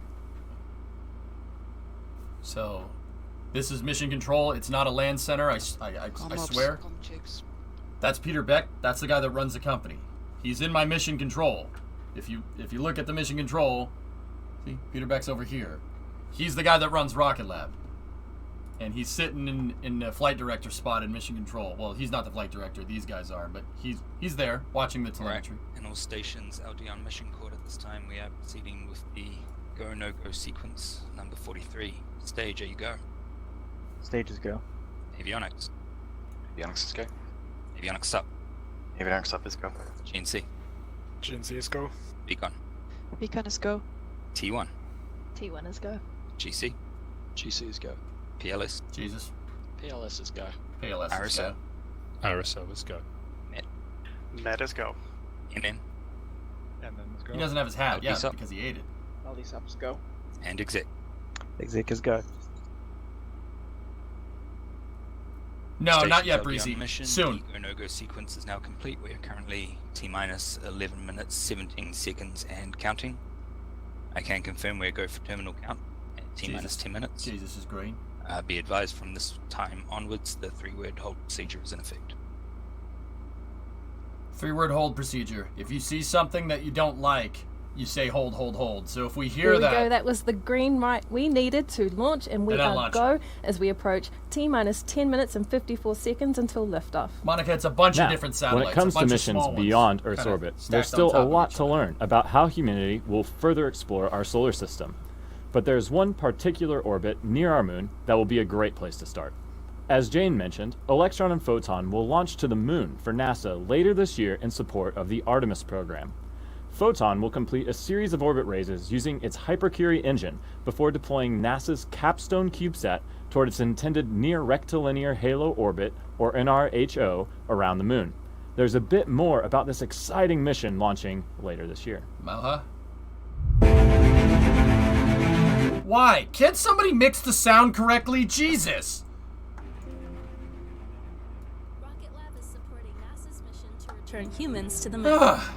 Where's the launch Launching on sites? Electron this year, This launch site's in New NASA's Zealand. Capstone cislunar satellite will orbit the moon, Gorky, serving what's up? as a pathfinder for Gateway, a moon-orbiting outpost that is part of NASA's Artemis Sorry, program guys. to return humans to the lunar surface. That happens. They have, like, some of the audio's overdriven and some of it's underdriven, and I try my best to equalize it, but it still blows your ears out every once in a while. Linear halo orbit, or NRHO, has an unobstructed view of Earth at all times. Yep. And also enables communications coverage of the lunar South Pole, the destination of NASA Artemis astronauts. Most Rocket Lab missions to date have deployed spacecraft to an orbit around 500 kilometers above Earth. That's not 3D. But this They mission will actually see us deployed go a it. little bit further than usual. Yep. Some 384,000 kilometers further. 250,000 To get there, miles. Electron will launch Capstone to an initial low Earth orbit. From there, Rocket Lab's Photon spacecraft takes over, providing in-space propulsion to conduct a series of orbit-raising maneuvers. Oberth This effect, builds baby. up enough velocity to perform a translunar injection, allowing Capstone to break free of Earth's gravity and set a course for the moon. After deploying Capstone, Photon will continue on its own trajectory to conduct a lunar flyby, while Capstone will use its own propulsion system to enter a cislunar orbit. Traditionally, smallsats have had to wait years for a rideshare opportunity on a large rocket in order to reach lunar and deep space destinations. With Rocket Lab, the smallsats call the shots, getting a dedicated ride to exactly where they want to go. No, chemical. On their schedule. The Curie thruster is NASA chemical. is thrilled to be partnering with several small businesses to make this mission happen. That includes launch provider Rocket Lab USA, Capstone Mission lead Advanced Space, the CubeSat Look at the little developer, baby Type fairing. Satellite Systems, the propulsion system provider, Stellar Exploration, and several more. Together, we are expanding the reach of small businesses, small spacecraft, and small launch vehicles. Small. No. Stop it. Don't drive the audio. Stop it. Now it's going to be low. We can't wait Yep, to okay. fly Capstone later this year. But for now, we're just about 7 minutes away from our next launch. So let's check out the views of Electron on the pad down Yeah, at LC1. Zax, I know, right? So yeah, Thank you. Electron is tiny. It's a small rocket comparatively to, like, I don't know, a Falcon 9 or even a Soyuz. It's a very small rocket. See the railings right there? It's about 1 meter. The railings are about 1 meter if you want you scale. It's not a big rocket, but what Rocket Lab is trying to do here is, because it's so small, it's very easy to manufacture. It's a very, very, very simple rocket to make, comparatively. Like, it's relative. So all rockets are difficult to make. But in terms of, like, if you take, like, up here on the difficulty scale and you bring it right here, Electron is at the lower end of that complexity. So, like, it's not as hard to make as, like, a Saturn V or a space shuttle. And Rocket Lab, what they're trying to do is, by making a smaller rocket, which is easier to make and manufacture, you can make a lot of them really fast. So they're looking to up the frequency of small sat launches. And the idea is that if you have a much smaller rocket that can launch more into space, right? over, like, in a year, you could theoretically equal what a heavier duty rocket would equal launching less frequently because it's more complicated. So, like, if you have a Rocket Lab launch, like, 4 of them, like, if you launch every week, right? And then you have, Electron can move, like, what, 500 kilos? So that's about, I don't know, 1,200 pounds into space in one shot. If you do that, and then you had another bigger rocket, right? Or, well, 8,000 kilogram. It's 550, wait a minute, 1,500. I'm thinking of another rocket. That thing can do 8, wait. Oh, this is the new rocket. I'm confused. Capacity of 2,000 kilograms to the moon and That's the new one. 1,500 kilograms Hold to on. Mars and Venus. Neutron will be able to enable important science missions beyond our own planet. Neutron will initially be designed for satellite payloads, but will also be capable of International Space Station resupply and even human space flight missions, which is very exciting. We'll be launching Neutron from Virginia's Mid-Atlantic Regional Spaceport, located at the NASA Wallops Flight Facility. Thanks for the raid, where Rocket man. Labs Launch Complex 2 is located. So that was their other rocket, not Electron. Electron is not that big. At Mars, But they're also working on bigger rockets accelerate too. the timeline to first launch, Space which, flight. in true Rocket Lab style, is sooner rather than later, expected in 2024. And I think it's safe to say Peter won't be making any promises on eating a hat anymore, because that did not look tasty. Called out! No, it didn't. But for this mission, we won't have a live view from Electron once the second and third stages separate. But we will be staying on air through the coast phase as the kick stage makes its initial pass around Earth to circularize its trajectory. About 10 minutes into this initial coast phase, our founder and CEO, Peter Beck, will be joining us for a Q&A session on Neutron, so be sure to stick around. After that, we'll come back to you with the simulation and confirmation of payload deployment, so make sure to stay with us. It's now T-minus 4 minutes and 42 seconds to launch. Electron and its payload is healthy on the pad, and the weather is looking clear for an on-time liftoff. Let's hand over now to Mission Control to listen in to the operators in these final seconds to launch. Space News is going to be really long today because of that Q&A. That's lovely. Yeah, I'm not missing that. Okay, so if you have nothing to do a little later tonight, we're going to be playing Kerbal for a long time today. Kerbal will go into the after-hours slot. Meaning that I'm not going to start it at after hours. We'll start it whenever this QA is done, but yeah, we have a lot to do, so. Paired auto sequence is armed. Paired is ready for launch. Hi, Boo. Copy GC, thank you. Is this the company that prints their rockets? No, Erasmus. Rocket Lab does use 3D printed parts, but what you're thinking about Relativity. Relativity is the one that's like totally 3D printed. They do have 3D printed engines here, but it's not nearly the ratio that Relativity is looking for, or Relativity is looking for. Electron is a 2-stage carbon fiber rocket. The whole rocket's made out of carbon fiber, which is really neat. I was talking about, like being able to move more to orbit, and then they showed Neutron, and I got really confused. But Neutron is the next rocket that they're trying to make. It's bigger than Astra. Electron's bigger than Astra, but it's smaller than like Vega. It is a light-duty rocket, a light-duty launch vehicle. I like past equivalents would be like a Redstone missile with an upper stage on it, like that it's about the same size and about the same payload to orbit, give or take. Stations, this is LD on mission.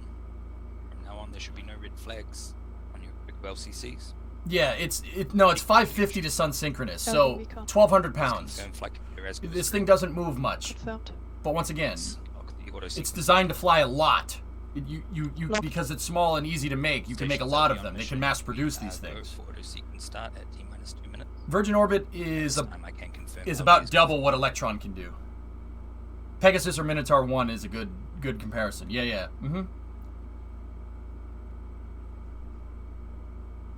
Oh gosh, Fancy Ove. Have fun.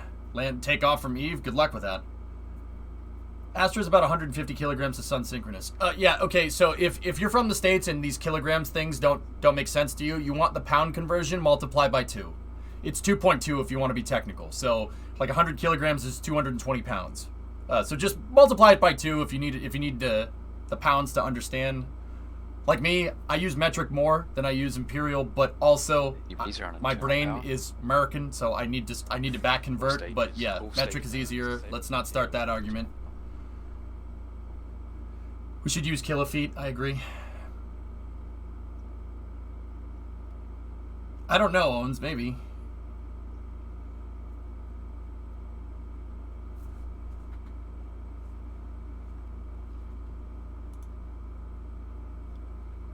How many hamburgers is that? 3. How much is that in stone? Ox load is complete. Dude, I don't even know stone, to be honest with you. This is going in the airport game. Let me see. Okay. Alright, fair. Stage 1 anti-geysering is disabled.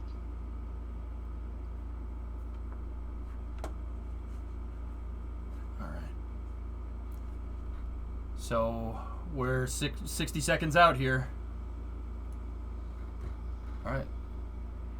So the auto sequencer is started. That's Stage 1 and Stage 2 are pressed for flight. That's a really nice way of saying that they ran electron.exe. No, they're not using Windows. It's most likely Linux.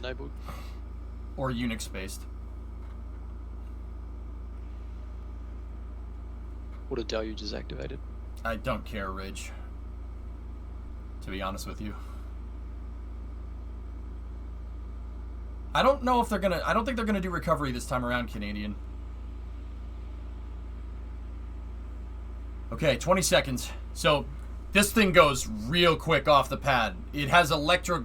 The pumps are electric, so it doesn't take time to spool up like a regular rocket. This thing, I'm telling you, they're going to turn the engines on and just 9, gone. 8. Here we go. 7, See. 6, 5. Sound suppression 4, is on. 3, 2. Bye-bye.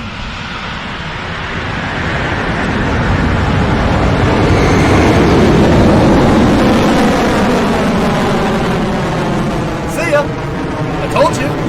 It's quick. Stage 1 propulsion is nominal. And it's gone. Please put another rocket on this launch pad if you want to launch into low Earth orbit. Alright. That looked great. Good clean separation. Rocket looked great off the pad there. They really do go up so fast with a beautiful liftoff of Electron from the pad at Launch Complex 1. We're now T plus 40 seconds into the mission and approaching max Q, or maximum aerodynamic pressure, at the 1:09 mark. Why is it so quick? Max Q is the moment during launch when Electron experiences the highest amount of mechanical stress from the dynamic pressure, which is a function of its velocity and altitude. We'll be coming up on max Q in just a few seconds. The reason why it looks quick is because it's tiny. It's a tiny rocket. You get pretty high TWR with this thing. Oh, look. Past maximum dynamic pressure. It's fighting the wind a little bit. See? See it kind of doing that? It's fighting the wind and just there's a the little call bit. that we've successfully cleared max Q. Uh-oh. All is looking Uh-oh. good with our trajectory, and Yo, the paint's Electron coming is off. performing nominally. Oh, geez. Uh-oh. That's not good. Yeah, that's not normal. It's the paint's not supposed to come off right now.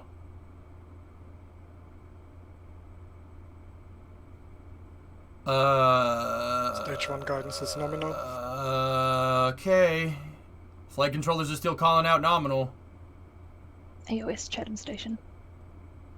Yeah, that's not supposed to do that. It'll buff out. It doesn't look to be affecting the first stage much. But they cut the cast real quick, though. We're quickly approaching the next set of milestones in this mission. Seems First up okay. will be main engine cutoff of the 9 Rutherford engines on Electron's first stage. This is when the engines throttle down before the vehicle separates into sections, or what we call stages. Paint separation. Following that, confirmed. the sole vacuum-optimized Rutherford engine on that second stage will fire up to continue the journey to low Earth orbit. We're a few seconds away from those events, and those calls will come in quick succession, so we're going to cross back to mission control now. There's main engine cutoff. Okay, SEP confirmed. Stage We're good. separation successful. Watch the stage go. Yeah, it's fine. We're good. It's just the Stage 2 paint. ignition confirmed. Dude, I thought the tank was delaminating for a second. I'm like, that's not good.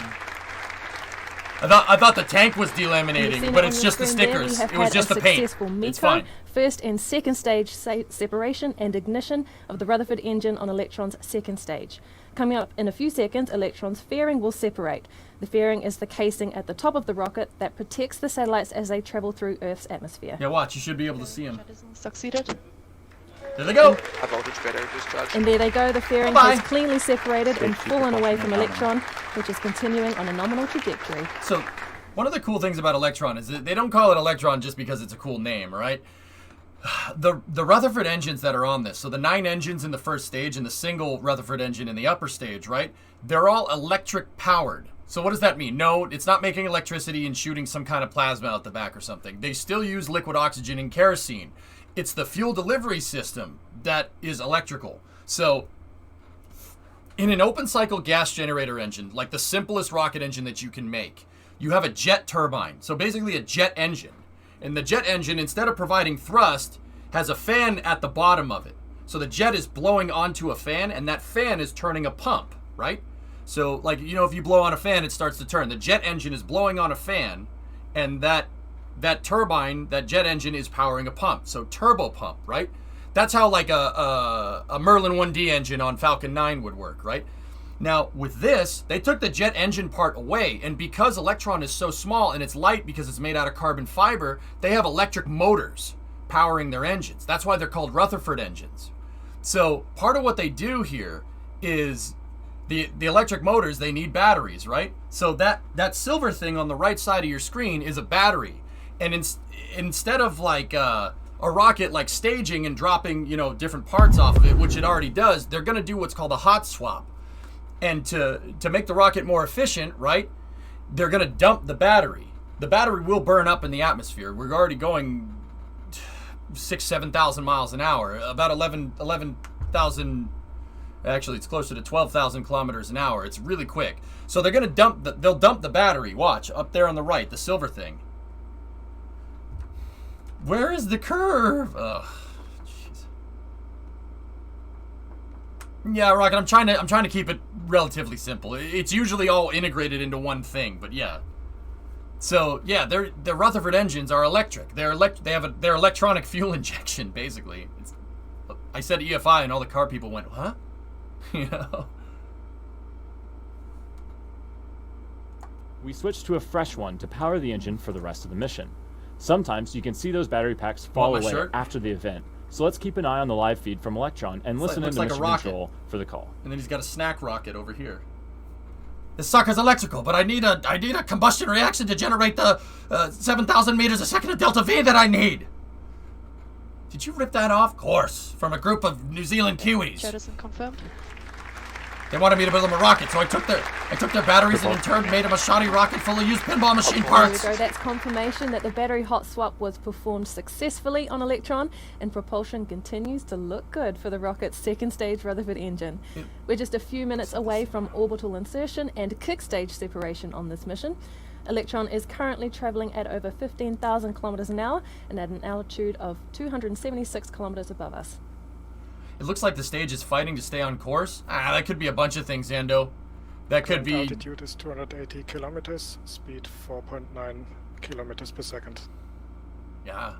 Is Falcon 9 sats higher than this? Starlink? Starlink is at 500 kilometers. Right now, this thing is trying to get into a parking orbit.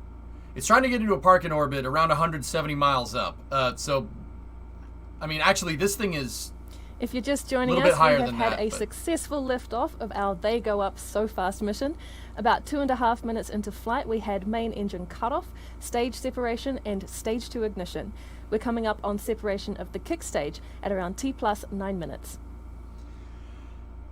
Yeah, I mean, guys, there's a lot of things that could be making the stage weeble wobble around, and this nozzle does look like it's ablative, but what Rocket Guy already said it. They're using it's unburnt. It's unburnt kerosene that's being dumped out the bottom there. That's what all those sparks are. That's totally normal. The view on your screen is Electron's second stage nozzle. Rutherford engine. This engine is the same as the main engines that lift Electron off the pad, but with an extended engine nozzle for optimized performance in the vacuum of space. We are looking good for SECO or second engine cutoff shortly.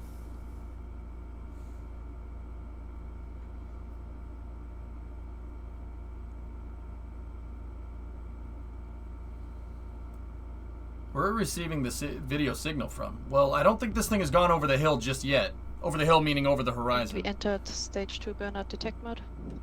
No, Jackery. Shortly, Electron will shut down the stage 2 Rutherford engine to allow for a clean separation of the kick stage. Yep. That will place the kick stage in an elliptical orbit around the Earth for a coasting period of around 40 minutes or so. That event is coming up shortly, so we're going to switch back to mission control to await the confirmation. NNY, how are these fools going? So they're throwing this thing into what's called an SSO orbit. Sun synchronous. SSO is like saying ATM machine. It's a sun synchronous orbit. So it's polar. Polar meaning that the orbit goes north to south instead of like east to west. For the nerds, that's there it is. Seco. That's highly inclined retrograde. So orbital inclination 90 plus.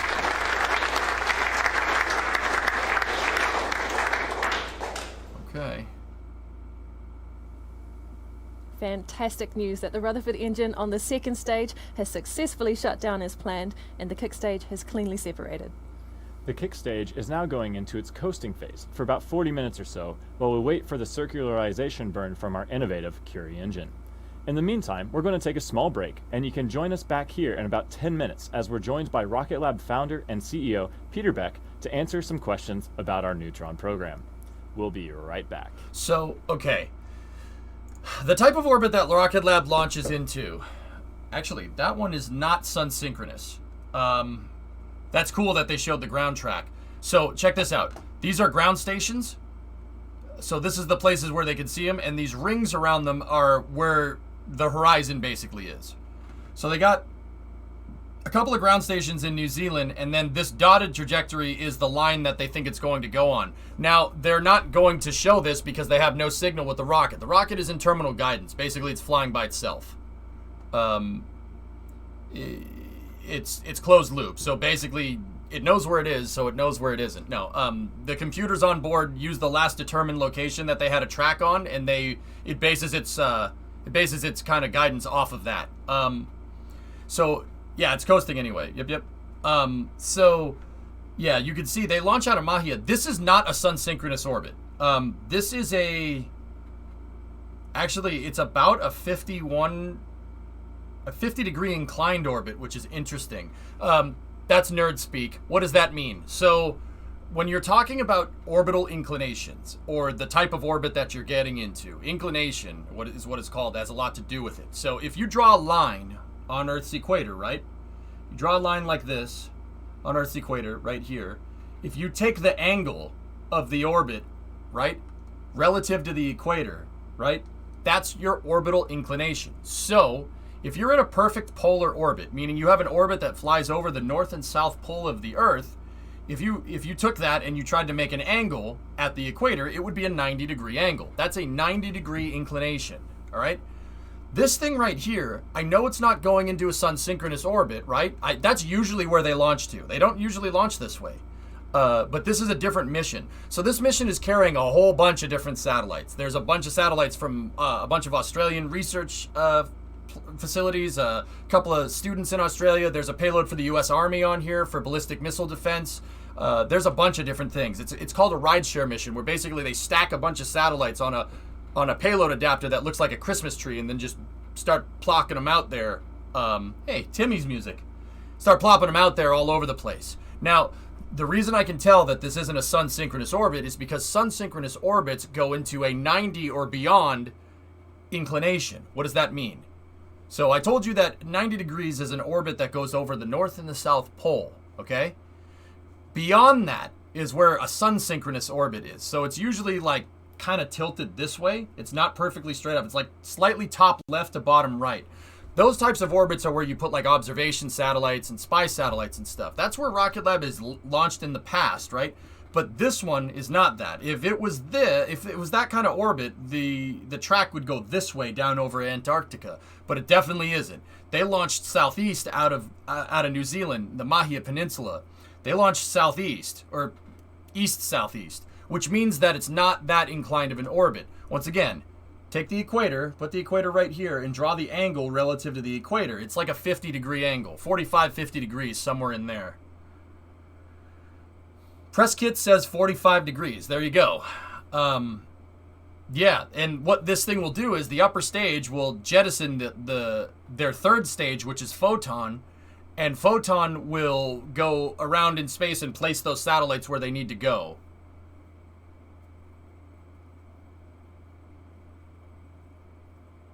All more stuff to mess up astrophotography, LOL. These satellites are too small for that, Celtic, but I understand what you're trying to say. They're way too small. Is that the southernmost launch pad in the world? Yes. Yeah, it is. The other launch, there's not many launch sites in the southern hemisphere, guys, to be honest with you. Mahia is one. There's Woomera in Australia, which is right here. It's out in the desert in the middle of nowhere, like northwest of Adelaide, right there. Woomera has not been used for very many orbital launches. The British launched the Black Arrow rocket from there in the 60s, but that's about it. And that did make it into orbit. Other launch sites around the world are Wenchang. So China launches from Wenchang right there. There's Tanegashima, which is right here at the very, very southern tip of Japan. Tanegashima is where Japan launches all their payloads into space. The Koreans are working on a launch site. I think it's over here on their east coast somewhere. The Russians have Vostochny, which is eastern launch site. It's right here. And then there's Jinshan, which is another launch site in the Gobi Desert. China uses that to launch Long March 3 and 2 out there. And then over here you have Alcantara, which is a launch site that Brazil used for a couple rockets, and then they both blew up, so they abandoned it. There's Kourou, which is where the Europeans launched from in a French territory in South America. They launched from right here, Kourou. And then there's Kennedy Space Center. Obviously, I don't need to tell you what launches from there. There's Mid-Atlantic Regional, which is on the coast of Virginia, right here.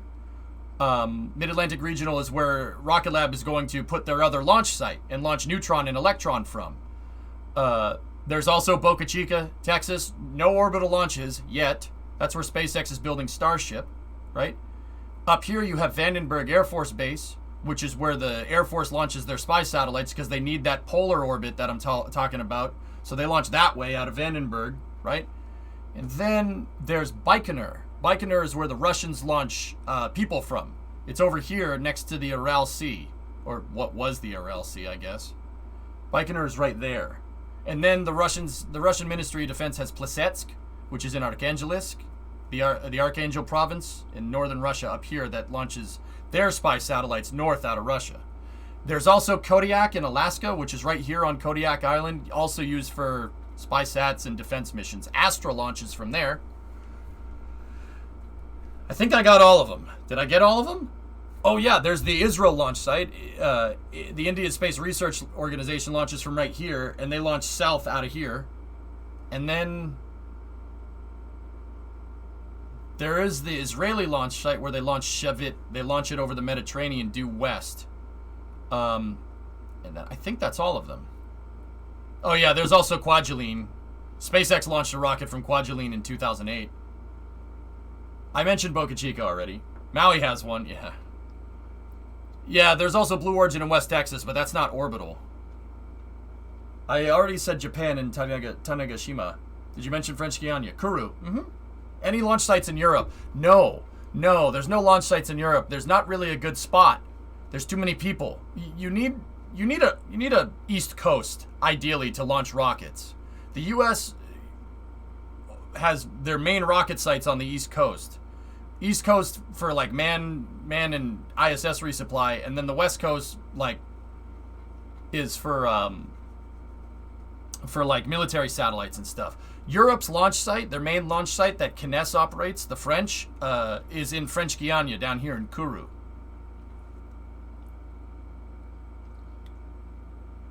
Long Range enters the chat. You sure about that? Yeah, Thomas, because I want to talk about that right now. Let's just say the Chinese use Wenchang and leave it at that. Plesetsk is in Europe. I guess if you want to count that on technicality, sure.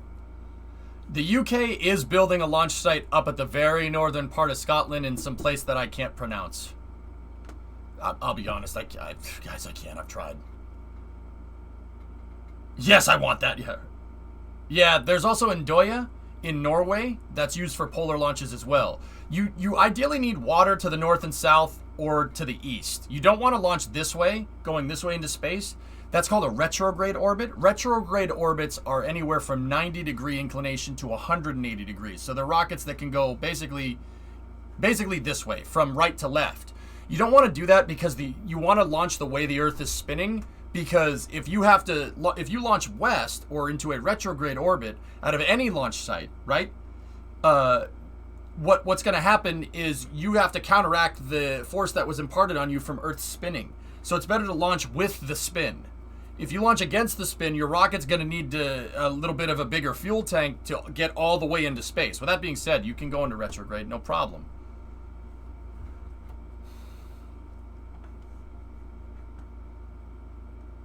Neither can I. You call it haggis? All right, cool.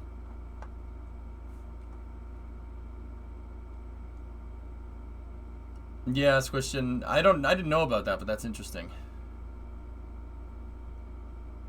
Aren't they working on a launch site in northern Michigan? Mouse, they're working on one up there to launch suborbital. There's suborbital launch sites all over the place. And I'm talking about like launching something up and having it come right back down, not the orbital stuff. Most of the launch sites that I pointed out here are for orbital class rockets. So stuff that gets into orbit and stays there. Getting into orbit and getting into space are two different things, all right? You want to get into space?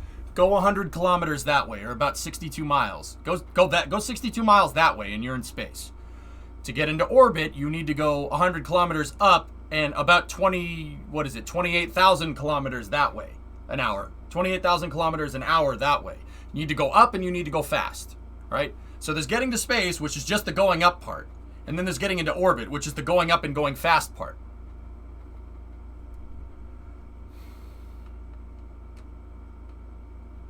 How long before the first 50-meter diameter rocket? We're a long ways off from that. We have trouble building a 10-meter diameter rocket.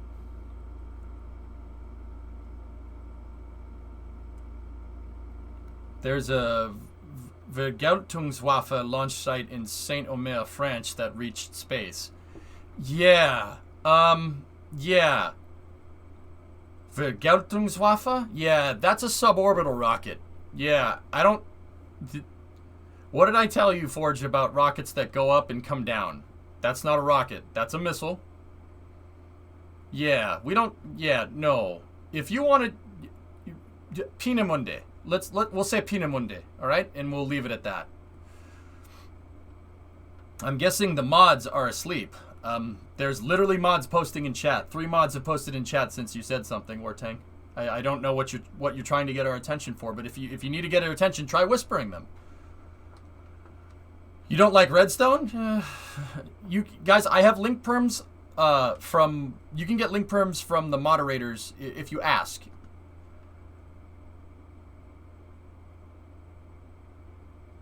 There's a maritime spaceport for the Ukrainian Skylon rocket being built in Nova Scotia. Cool, cool.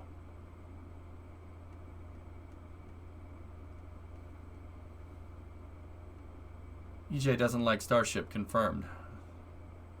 It was one of the first launch sites that I mentioned. Last. Okay. I mean, Forge, at least in Pinamundi, the rockets came up and they came back down without hurting anyone. I don't like rockets that go up and come down and hurt people. That's not ideal. We forgot about Israel with the retrograde launches. I didn't. I talked about the Shavit launches and launching east through the Mediterranean. Yeah, I didn't. Made in China rockets. Louiso, you know, China has all different types of rockets. They have Long March 2, Long March 3, Long March 5, Long March 7, Long March 9, Long March 8. Long March 9 hasn't flown yet. Long March 8 is some weird reusable rocket that they're working on. 3 is the one they use to launch people into space. That's a pretty cool little rocket. I don't like that the stages come down and hurt people, but I don't want to talk about that right now. Pinamundi, like World War II, yes. Pinamundi is where they tested the Aggregate 4 rocket. It's interesting, because in northern Germany, right here, Pinamundi is in the northeast part of Germany. There's a huge space center. It's big. It's like, I'm not going to say it's as big as Kennedy Space Center, but it's about as big as Wallops. It's obviously not, used anymore. Yes, for this 19th Probably Electron for mission. good reason. But Electron here, let's go successfully back. lifted off at 11:30 local time and completed all of the key milestones of launch, including passing through max Q, main engine cutoff, first and second stage separation, ignition and burn of the second stage, and final separation of the kick stage from Electron ahead of payload deployment. Right now we're in a coasting phase, heading to the optimal position above Earth to deploy the 6 satellites on this mission, expected to occur in about 40 minutes or so. But while we wait, I am joined here in the studio by Rocket Lab founder and CEO Peter Beck to talk about our new rocket joining our launch vehicle family, Neutron. Peter, thanks for taking the time out of Mission Control to talk to me. My pleasure, Mira. Now, for those of you who might not be familiar with Yeah, I Neutron, got you, Peter, and why why we don't know you tell about us that. about the new rocket and why right now is the good time to build it? Yeah, I mean, we spend quite a lot of time with Electron launching our customers, and Electron's been a fantastic vehicle to really pathfind a lot of constellations for our customers. Turn the So sound the down, conversation boys. sort of went like, look, Pete, thanks very much for getting our first one in orbit, but actually now we've got a whole bunch of them we need to get there. So it became really, really obvious that there's a really, massive need in the marketplace for, for a vehicle specifically built for launching, mega constellations and constellations. So you've talked about Neutron as a constellation builder, but what makes it ideal for that? Yeah, well, I mean, it's right-sized. So, if you look at all the constellations that are in development in various forms, they all fall around a similar kind of mass class. And that 8 tons to orbit is really the ideal mass class, for building mega constellations. But not just mega constellations. In fact, if you look back through history, the average payload, mass lifted by all launch vehicles in all of history is between sort of 4 and 5 tons. So we think this is the right time to bring a vehicle that's right-sized to the market. Cool. And what can you tell us about Neutron's engines? Not a lot. It's a secret. No. I mean, there's areas that we're innovating and there's areas that we're not innovating. The engines, engines always deserve their own name, so they they certainly deserve their own limelight as well. So we'll make a little bit more announcement about engines in the appropriate time. It'll be fun brainstorming some new names for those engines, I'm sure. Oh, it's already named. Have you? So tell me why you've selected Wallops as the launch site for Neutron. Yeah, so Wallops is actually it's a fantastic mid-inclination site, and mid-inclination is really, really important for the majority of launch. We're able to leverage Pad 0A and the wonderful team there at Virginia and Wallops Island. Obviously we have the home of Electron there, so it made perfect sense to also put Neutron there as well. And one of the interesting things that if you start to look at launch vehicle design, you find a lot of launch vehicles kind of asymptote around that 3.9 meter diameter, and that 3.9 meter diameter is really a function of the lowest bridge between California and Florida. So we didn't want to use that as a design constraint for Neutron. So makes sense. Yeah, so we were looking for a launch site that we could also manufacture near as well. Cool. And what is Smart. the biggest hurdle Very for smart. you at I'll the tell you moment for more Neutron's what that means development? in a second. Well, the biggest hurdle is for Rocket Lab is always talent. So I don't want to turn this into a shameless talent plug, but I mean, in all honesty, that has always been our throttle, is how quickly we can onboard people. The bar is high, and we're unashamedable that the bar is incredibly high at the company. But that always is our throttle in developing any of Rocket Lab's programs. There's a few hundred jobs expected to be created for this one, isn't there? Yeah, absolutely. Yeah. Both in Virginia and New Zealand, and in fact, in every one of our locations, I think that is our throttle. Sure. And how is the hat? Do you expect to be eating any more? Well, that's why I made sure that we talked about human spaceflight and all of the things that we could possibly do in the future in one hit, because that hat was just not tasty. And as you know, Muriel, it took 2 takes, so there was actually 2 hats consumed in the making of that video. So, not looking for that again. Also, Neutron's capabilities, it's going to be reusable, isn't it? Yeah, so that's probably the biggest fundamental difference between Electron and Neutron. So, Electron was all about how do we make the most manufacturable rocket. Neutron is how do we make the most reusable rocket. There's a bunch of things about, especially the first stage, that as we announce a little bit more about the program, people will be, I think, quite surprised with some of the innovation that's in that first stage. Because it really is, it really is about how do we make the most reusable, not serviceable, the most reusable launch vehicle in the world. And speaking of recovery, can you tell us anything more about when we'll next see another Electron under a parachute? Yeah, not too many missions away actually. So I was down sitting inside the stage there earlier in the week. It's looking super good. So parachute was about to be packed into the stage, and all of the little thrusters and everything were on it. So it's all looking very good. And the next recovery mission is with a significantly upgraded heat shield. So the previous recovery missions have been basically, with upgraded block upgrade of stage 1 with reaction control systems and guidance systems and things like that. But we never really addressed the kind of handling the thermal loads that we expected, because there was kind of no point, because unless you can control the entry of the stage, it's kind of irrelevant. So this one has a much more significantly upgraded heat shield, and so we're expecting much better performance and hopefully much better condition of the stage when we go and pick it back up. How exciting. Any helicopters with this one? Will you be piloting a helicopter? No, I'm nowhere near good enough to I'm kidding myself to think that I was a good enough pilot to catch one. But no helicopters in this mission. Basically, we're going to splash them down in the ocean until such a point as actually the stage is what we would consider completely reusable. At that point, we'll bring in that extra element of logistics with helicopters. Very nice. Hey, thank you, Peter, so much for joining me here. It's such an exciting time to be part of the team, and I personally can't wait to be front row and centre to watch Neutron launch from Virginia. Yep, no, it'll be great. Thanks very much. Now, back to the mission at hand, of course. We have another 40 minutes or so to go until the first payload deployment for They Go Up So Fast. This coasting graphic will keep us on track for where above the world is the kick stage, and we'll be back on your screens as we gear up for that first deployment, so see you shortly. We'll probably start Kerbal before they start to deploy here. 40 minutes is about halfway around the world in terms of an orbit. Okay, some interesting things were said there. So the first and foremost is that Peter Beck says that Neutron is going to have a 3.9 meter diameter. 3.7 to 3.9 meters, or about, what is it? 12 to 15 feet core diameter is that's very useful for logistics when it comes to moving rockets around. Now, what does that mean? Well, if you have a 12 to 15 foot diameter core, so let's just say 3.7 meters, that means your rocket can be transported via truck as long as it's light enough.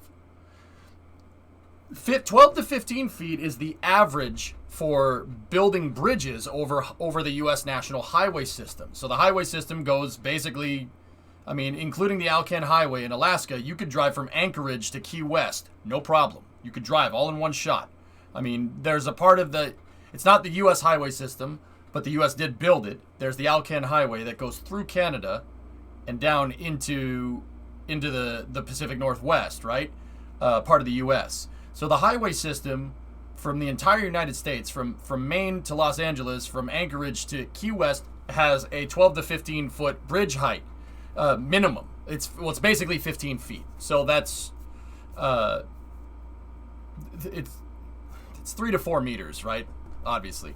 That makes it so you don't have to move rockets via barge. So like for NASA, all right, with SLS, they can't move the rockets on roads. The rocket is way too big. It's about 30 feet wide. That's not fitting under anything. So they have to use boats. They have to use a barge and tow the rocket to Kennedy from where it's built in Louisiana, right? SpaceX with Starship, there's a very good reason why they're building the rocket down the street from the launch site, because of that same reason. Falcon 9, for instance, is 3.7 meters in diameter and can launch from Vandenberg or Florida, either one. And they're all manufactured in California because of that same reason. So it's very interesting that they would talk about that, because that tells me that the Neutron rockets that Rocket Lab is going to make is going to be still built in Long Beach, and they're going to be trucked to Wallops. That's what that tells me. They're going to manufacture them right where they're already manufacturing them now, and they'll be moved via truck to Wallops. Yeah, Owens, I'm doing the quick conversions off the top of my head. My conversions are very rough. We're not talking about specific engineering here. Long story short, the rockets are skinny enough to be able to fit under a bridge. Yeah, if you guys want the exact conversions, you can do them in chat. But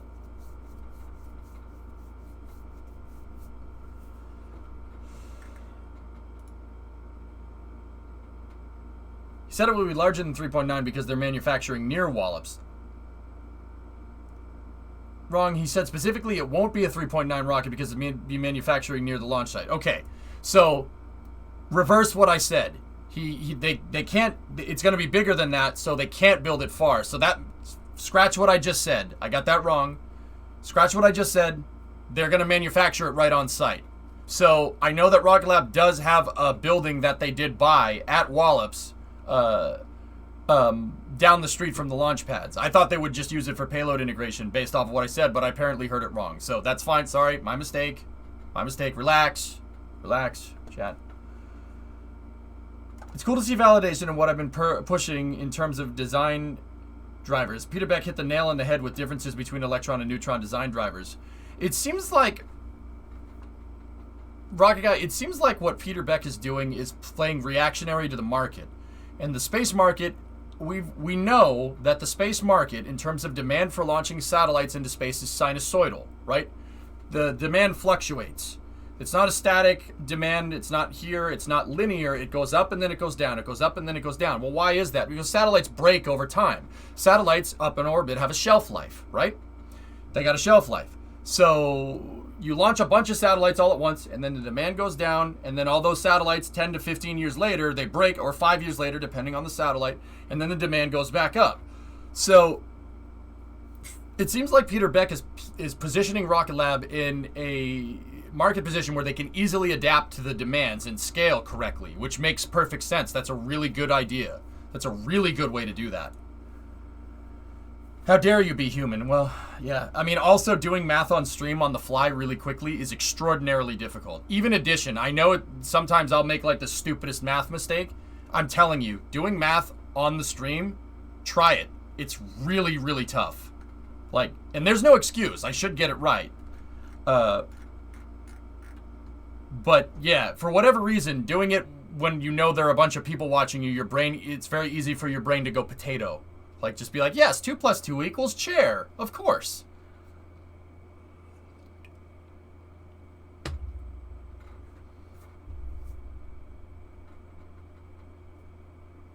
Falcon 9 can fit under bridges, but not toll plazas. Yeah, well, the point is that you... Bravo, is that you have a path from California to Florida. But yeah, there are some parts of the path where you can't fit under a toll booth. Yep. 2 + 2 = fish. Hail to the chair. Yep. I mean, Zonko, I'm surprised I get it right as much as I do, to be honest with you. Like, it's tough. Last, please, okay? You want me to see your last? Your last says see last, and your last before that says see last. What's up, Squishin? If Northrop Grumman retires Antares in 2024, since Omega was canceled, could Neutron launch Cygnus? Yes. Yeah. I'm not sure about the heavier versions of Cygnus, but sure. How long do they deploy the sats? Velo, it's a little ways out. I'm probably going to switch over to KSP soon. Yeah, Zonku, I'm telling you, if I'm doing math on stream, I have to not look at chat. That's what I found helps. Just don't look at chat, because the second I look at chat, I'm going to read what someone has to say, and I'm going to lose my train of thought.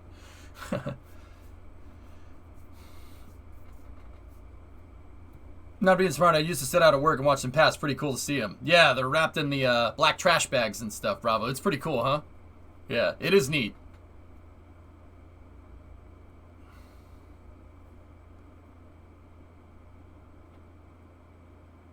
So the other things that he said, so Neutron is going to use 0A, and that brings into what Squishin asked a second ago, and what I was eventually trying to get to.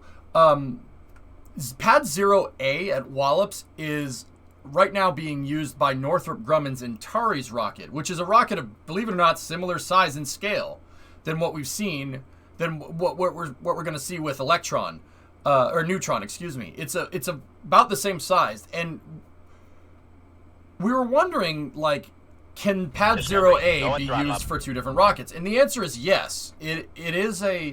It's a clean pad design, but it's not a clean pad design in the way that you think.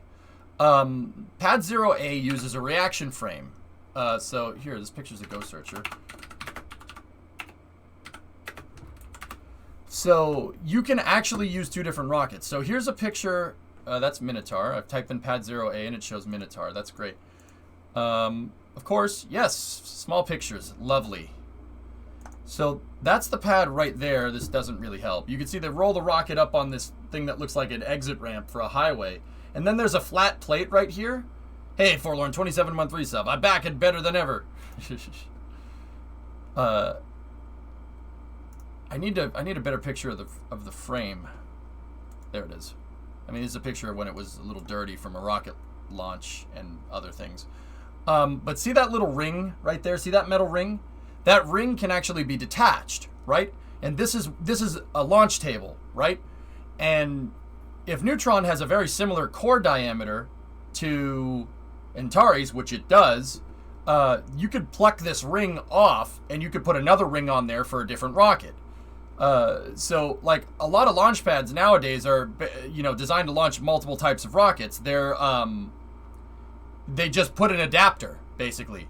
Just like the Space Shuttle's mobile launcher platform is an adapter to adapt the Saturn V pad to the Space Shuttle. Same thing. The shuttle used Saturn V launchers that had adapters for, instead of a Saturn V being put on the top, it has the shuttle boosters and the shuttle engines, right? Same kind of deal.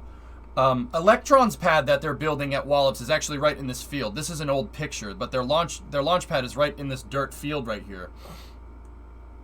Show it on Google Earth. It will be better. I got it. I'm good. To be honest, the call out for being human rated makes me think that they have a partnership underway with a company looking to provide commercial flight. There's just too small. That is just too small for any existing public concepts except Copenhagen suborbitals. Yeah, that was the third thing that I wanted to get to. They said that Neutron is human rated, which is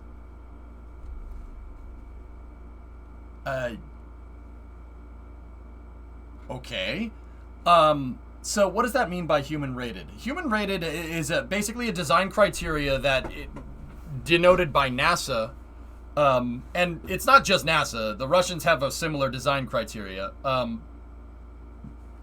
Long story short, it's a bunch of ways that you have to build your rocket to make it safe for people to fly on. Not all rockets are human rated. One thing with a rocket would be like G-forces, for instance. Your rocket has to be able to fly on a trajectory that doesn't liquefy your payload, or in this case, people. Yeah, you don't want that. So that's one of the criteria. There's a bunch of other ones. Like, obviously, have a launch escape system. Have people to be able to get away from the rocket if the thing goes south. Engine out capability. Just basically, it's a design criteria to make the rocket safer. Like if you're a little bit of a plane nutcase, right? You see planes like a PAC 50 or a F-22 or a J-20 like fighter.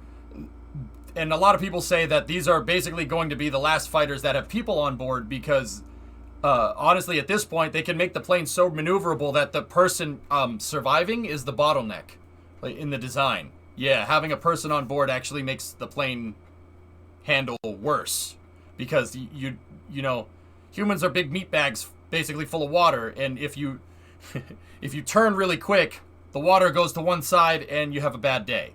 That water being blood, you don't want the blood to drain from your brain. That's not good. Yeah, that's not a good thing. You don't want that. Yeah, I don't think I need to say why. So, just like the F-22 is the bottleneck is the human, building a human-rated rocket, you have to make it so a human won't liquefy on the way up.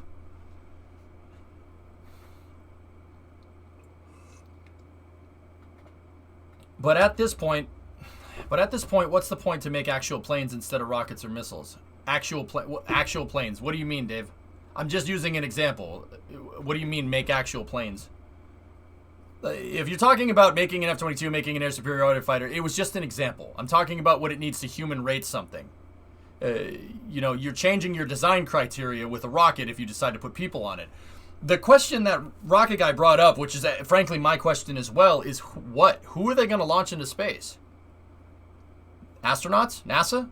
They're going to launch Russian cosmonauts? Are they going to launch Japanese astronauts? European astronauts? Chinese taikonauts? Who are they going to... What's the market here? I'm interested because Peter Beck is usually very Peter Beck is usually very...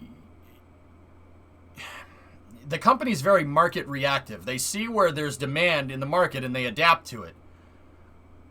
If he's looking to build a human-rated rocket that launches out of Wallops, that tells me that there is demand for launching people into space. Now, my question is, where's that demand coming from?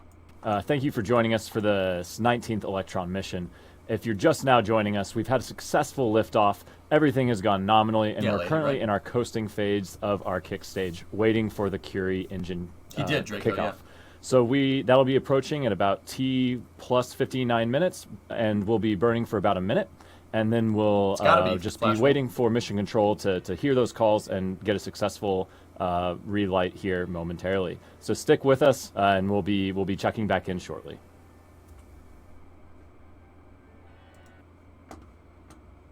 It's playing Timmy's music. That's really cool. That's my buddy Tim, the everyday astronaut, over on YouTube. That's cool. Rocket Lab uses his music. That's really, really neat. So yeah, it's interesting that they're making a human-rated rocket. I mean, Thomas, you said that Peter Beck said that, you know, you might as well if you're going to build a rocket that big, but Tim is stoked about it? Oh, I bet. Could the second stage be seen from Finland shortly? No, too low. It's flying over the French and Italian Riviera. That's too low.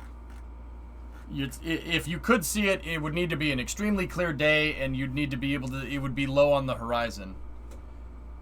Can you ask Tim to put his music on Bandcamp? You should just tweet at him, W. He'll tell you. He'll ask, like, he'll show you.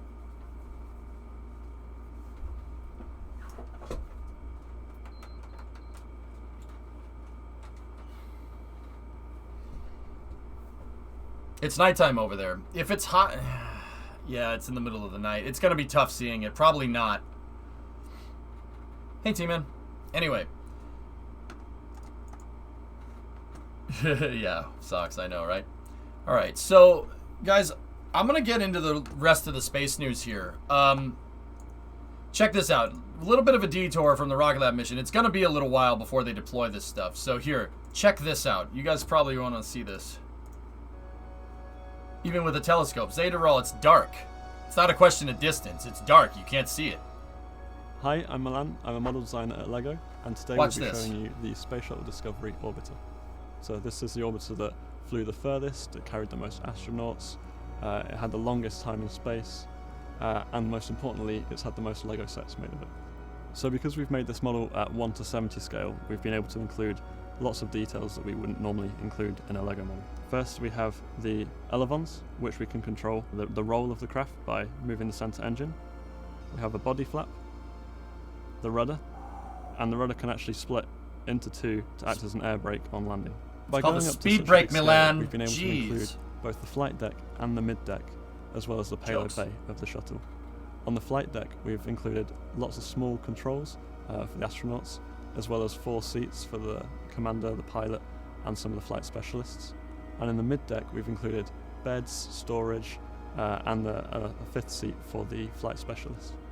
The airlock from the mid-deck goes into the payload bay, and in the payload bay we've included lots of nice little details. We've got the cameras to help the astronauts manipulate the cargo, we've got space for the cargo, and we have the robotic manipulator system, the arm that's able to lift up satellites and parts of the International Space Station and deploy them. One of the things we really want to do was include a payload in the cargo area. So we worked with Manny, our element designer, to make a new door element.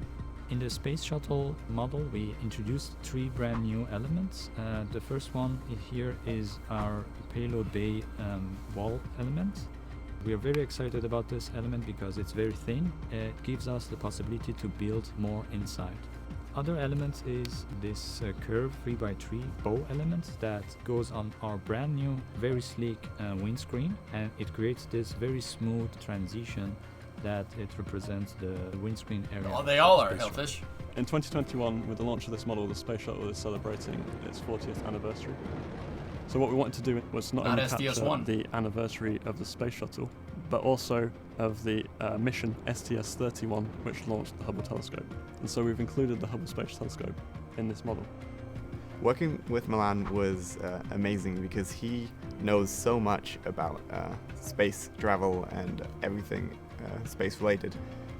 I just like Lego a lot, so I was constantly calling this model a rocket or an aeroplane, but I learned from Milan that this is actually a space shuttle. So I was trying to describe how important the Hubble Space Telescope was to Nico. I was telling him that it could see 72 million light years away in our universe. It's really good at looking. Milan told me that the Hubble Space Telescope was really good looking, so we made the model entirely drum lacquered silver. So drum lacquering is a special process where we add a thin layer of silver ink to the Lego bricks to give them a very special shiny effect. At the front of the model we have the aperture door, which opens to reveal the lens. There's the supports that allow it to fit snugly inside the payload bay of the shuttle. The communication antennas that has the original solar panels and the star tracking system. And we've also included this little removable chunk, which is a section that they fixed on one of the servicing missions when Hubble's primary mirror was shown to be defective. One of the challenges with filling the payload bay was coupling the front and rear landing gear. Now obviously on the space shuttle that goes up into space, it's got to come back down to Earth. In the Lego model we've used springs to make sure that all the landing gear pop out at exactly the same time, and it was a real challenge to get them coupled along the length of the space shuttle whilst maintaining all that room in the cargo bay. One detail that we've never been able to achieve in a Lego model until now is the reinforced carbon on the leading edges of the wings, and we've represented that by using grey bows to show the leading edge. We've included 108 drum lacquered silver elements, which is the most that we've included in any Lego set to date. Now we know one of the really important things is the display value of the models. Discovery, so we've actually included 3 stands in this set. Discovery's go at throttle up, Austin. The shuttle orbiter on its own. You can display the Hubble telescope on its own. But we've also included a 3rd stand, so you can mount the telescope inside the payload bay as if it was being deployed on STS-31. There's an Easter egg in this set. So as we were building the wings of the model, we found that we needed a 3x3 corner plate. And the only shape that we have that does that is a heart. So to me, it really feels like we put our hearts into this model. I've always been really interested in flight. I think that comes from building model kits with my dad when I was younger. I remember looking at the Lego catalogue when I was a kid and seeing the Space Shuttle Discovery that was out at the time. And I wanted it so bad, I tried to build it out of my own Lego bricks. I think, if 8-year-old Milan knew that I was working with NASA or Lego Space Shuttle today, he'd be very excited. It's easy to be blown away by the complex engineering and sheer power of these vehicles, but for me, the most fascinating thing about spaceflight is the human element. Everything that the space programs have achieved is done for the progression of life here on Earth and eventually life in space itself. Facts. So my favourite part of the model is the tiny blue seats that carried 5 human beings away from their home planet on a mission that for most of human history was totally unfathomable. Those tiny blue seats represent our story and make me wonder where next. Just like I was looking at the Discovery Orbiter in the catalogue when I was a kid, it makes me wonder, will a kid looking at this model in a catalogue be an astronaut that might grow up to spearhead our journey toward the stars? Yeah, I hope so. So what'd you think of that? Kind of moved that up a little bit in the space news.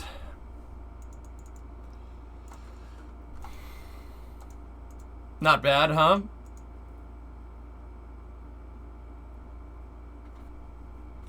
You have to get 6 now so you can make a Buran. Yeah. Compare that to the previous Lego shuttle models. This one is a lot more detailed because it's a bigger scale Forlorn, right? Oh, I'm gonna buy it, guys. Guys, people have already tipped the stream. I have enough to buy it. Don't worry about it. Well then, EJ, now 800 people want that shuttle. I'm doing my part. I'm gonna buy that. I want that. Yeah. Shut up and take my money. That's right. But we need the whole stack.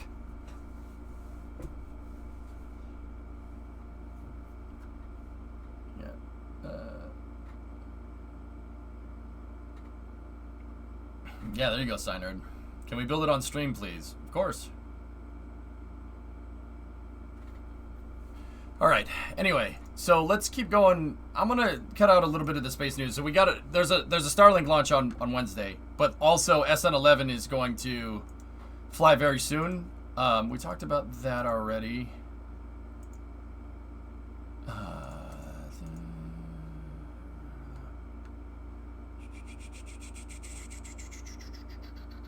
Yep. Okay. So check this out. SN11 is. So this is coming from Mary over at NASA Spaceflight. It looks like 11 had its flight termination system installed. These are 2 bricks of explosives that in case something goes wrong with the rocket on its way up or way down and it deviates off course, they'll explode and basically break the thing in half to make sure that it doesn't fall on anybody. It's called a flight termination system, or FTS. FTS is a good sign that they're going to fly this thing soon. So Starship also did a static fire this morning. Yeah, they also did a static fire this morning, and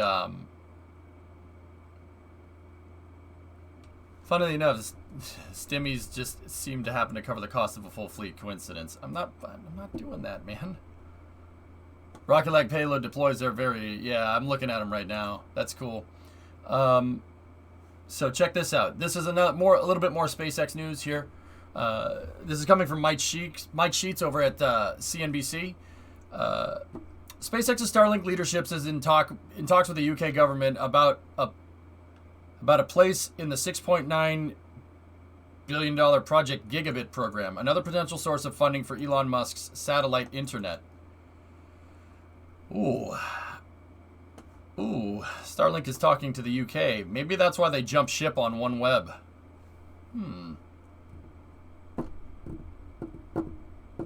The FTS was put on before the static fire. Okay.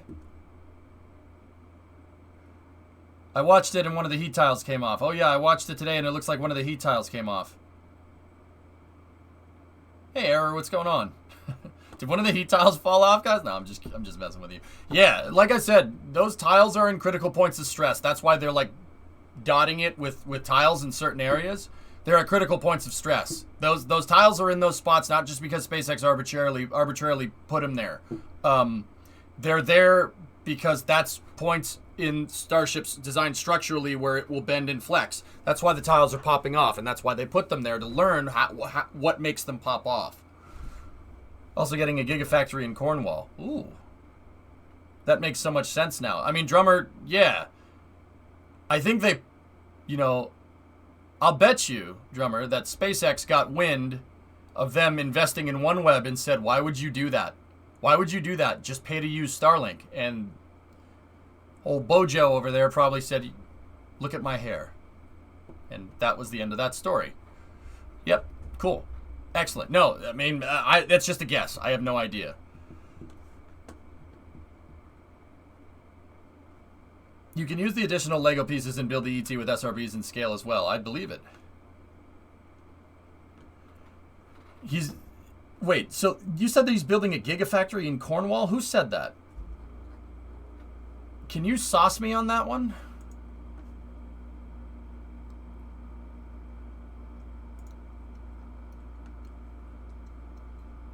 Why do you need a helipad? To land my helicopter when visiting my secret waterborne lair. Yeah, Tory Bruno's cool.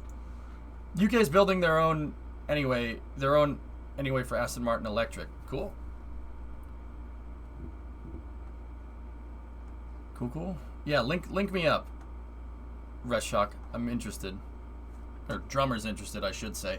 So, the last bit of space news that I want to talk about, and once again, the Rocket Lab stuff kind of pushed this back a little ways, but here, check this out. So, the FAA, Federal Aviation Administration in the United States, they're basically the people that control anything from 1,000 feet above the ground, so 330 meters above the ground, all the way to 100 kilometers, right? Oh, they basically authorize what can and can't fly up in the air. So, the FAA had new streamlining of their process to launch something into space. That went into effect today.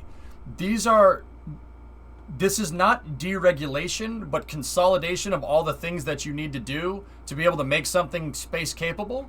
And the idea behind not deregulation, but consolidation, basically the amount of things you have to do to launch into space, they put it all under one roof in the FAA. The Federal Aviation Administration, at the decision of the National Spaceflight Council from the 7th meeting, I think. What that means is basically last year, they put into effect regulation that basically treats rockets like airplanes. Because more people are launching into space, and the FAA basically needs to handle more people launching into space, so they streamline the regulations. These regulations also are streamlined to include rapid prototyping and launching above 1,000 feet. So we won't have to worry about the FAA getting up SpaceX's tail about, you know, investigation reports and stuff, which to be quite honest with you, they were already working on streamlining it and optimizing it, but now the regulations went into effect to make it even more, even easier to launch something into space. Keep in mind, it's only easier because they consolidated a bunch of the same stuff into one entity. Before, if you wanted to launch something into space, you had to go through the FAA, you had to go through the FCC, you had to go through the NOAA, and you had to talk to, depending on what you were launching and where, you'd have to talk to NASA or the Space Force. Now, it's just the FAA with some insight from the Space Force. That's it. That's all. If you're launching, the Space Force needs to get involved if you're launching from the Eastern Testing Range or the Western Testing Range, so Vandenberg or Kennedy or Wallops. So if you have an entirely commercial space launch site like Boca Chica, yeah, you don't need to do that. It's just the FAA, which is pretty cool. That's pretty cool. This should, the idea behind doing this is to stimulate the economy for launching things into space. So check this out. Does that include experimental flights as well? Yes. So the final rule for streamlining the licensing process for commercial launch and re-entry operations is in effect. It enhances the innovation, flexibility, efficiency, and public safety in commercial space operations. Now, once again, I can't stress this enough because I know folks are going to look at this and say, oh, it's easier to launch something into space. What about orbital debris? Blah, blah, blah, blah, blah, blah, blah. That stuff hasn't changed. What you need to do in terms of like engineering a rocket, that stuff hasn't changed. All this did was take all these parts, that all these different places that you have to go to, and put it under one entity. You still have to do the same stuff. You still have to do the same stuff. You can't just launch whatever into space and be like, yeah, you're cool. You know, yeah, it's cool. It might blow up, but it's fine. No. This is not deregulation. It's consolidation. So the idea is you have the same process, but you streamline that process. So that should make it so rapid prototyping, like what SpaceX does, happens more frequently now. Which is cool. That's a good thing. Keep in mind, you know, there's also, on the orbital side of things, anything that's launched from the U.S., basically, if you launch something from that country of origin, that country is responsible for that, right? So if you launch something from the U.S., the Space Force is in charge of, like, figuring out where it is and where it's going and what it's doing. That's one of the reasons why Space Force was expanded over the last couple of years, because it wasn't anything that the Air Force was doing, wasn't doing for like the past 40. It's just they expanded it because they're anticipating more people launching into space. That's why they expanded that. So yeah, overall it should be easier to launch stuff into space, and SpaceX should be able to take advantage of this really, really nicely to be able to launch more Starships. So that means more Starship testing. It should be more frequent, which is pretty good. It's not bad. You're going to need to explain a part. I already did, Celtic.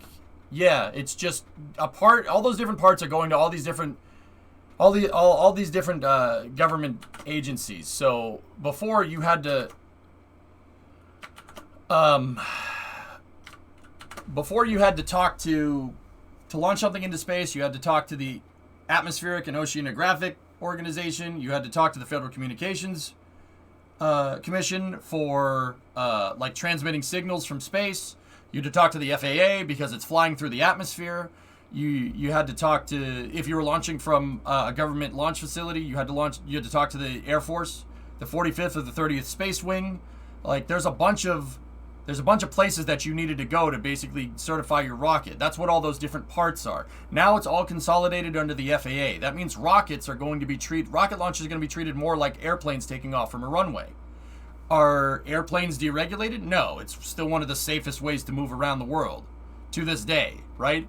I want to be very clear and stress this, that this is very much not deregulation, but consolidation and streamlining of the same process. That's a really important thing. That's why it's going to basically allow people to launch more frequently, but launch with the same safety criteria, but more frequently. It's good. It's a good thing. More launches is good.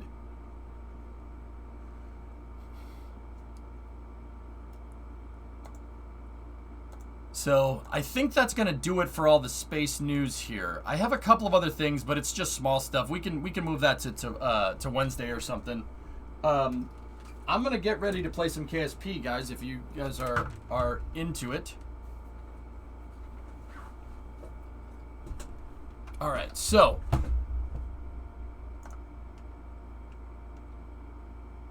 it looks like they had good payload deploy there on satellites. Let's back over here. That's right, Flashwolf. Yeah, so Rocket Lab is reporting good payload deploy from their Photon upper stage. Cool. So that mission went off without a hitch. Pretty good. Good stuff. If you're just here for the rocket launches, you're only here so you don't get fined. The next rocket launch, I believe, is a Starlink launch, Starlink 23, on the 24th at 5 a.m. On Wednesday at 5 in the morning.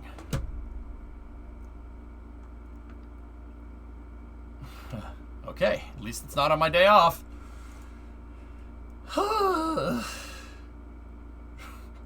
And then, hopefully, on the same day, we have Starship doing its thing. Hopefully. Elon hates me. He hates me.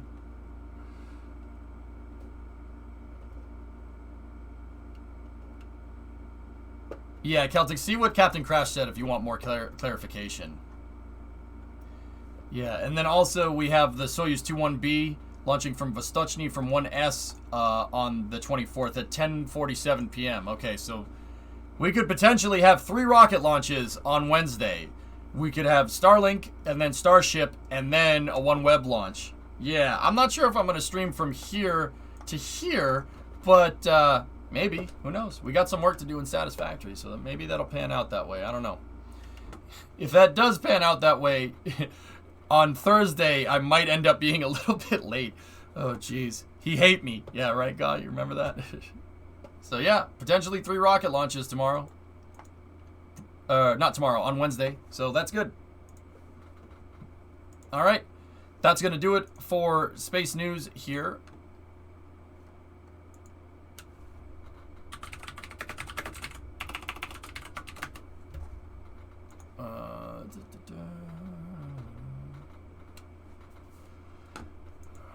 Okay. Yeah, early hours Satisfactory. Yeah. Okay. So, I think we are good. Let's play some Kerbal. I'm going to switch this over to KSP and we'll go from there. That's going to do it for the Space and Rocket Review. So now we will get into what do we need to do? Commercial missions. Commercial missions and actually, well, there's a bunch of things we can do. I was gonna say we'll do preparing for future lunar missions.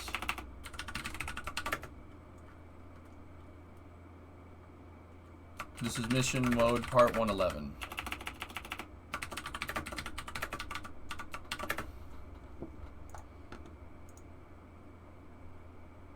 Nice, C-22, there you go.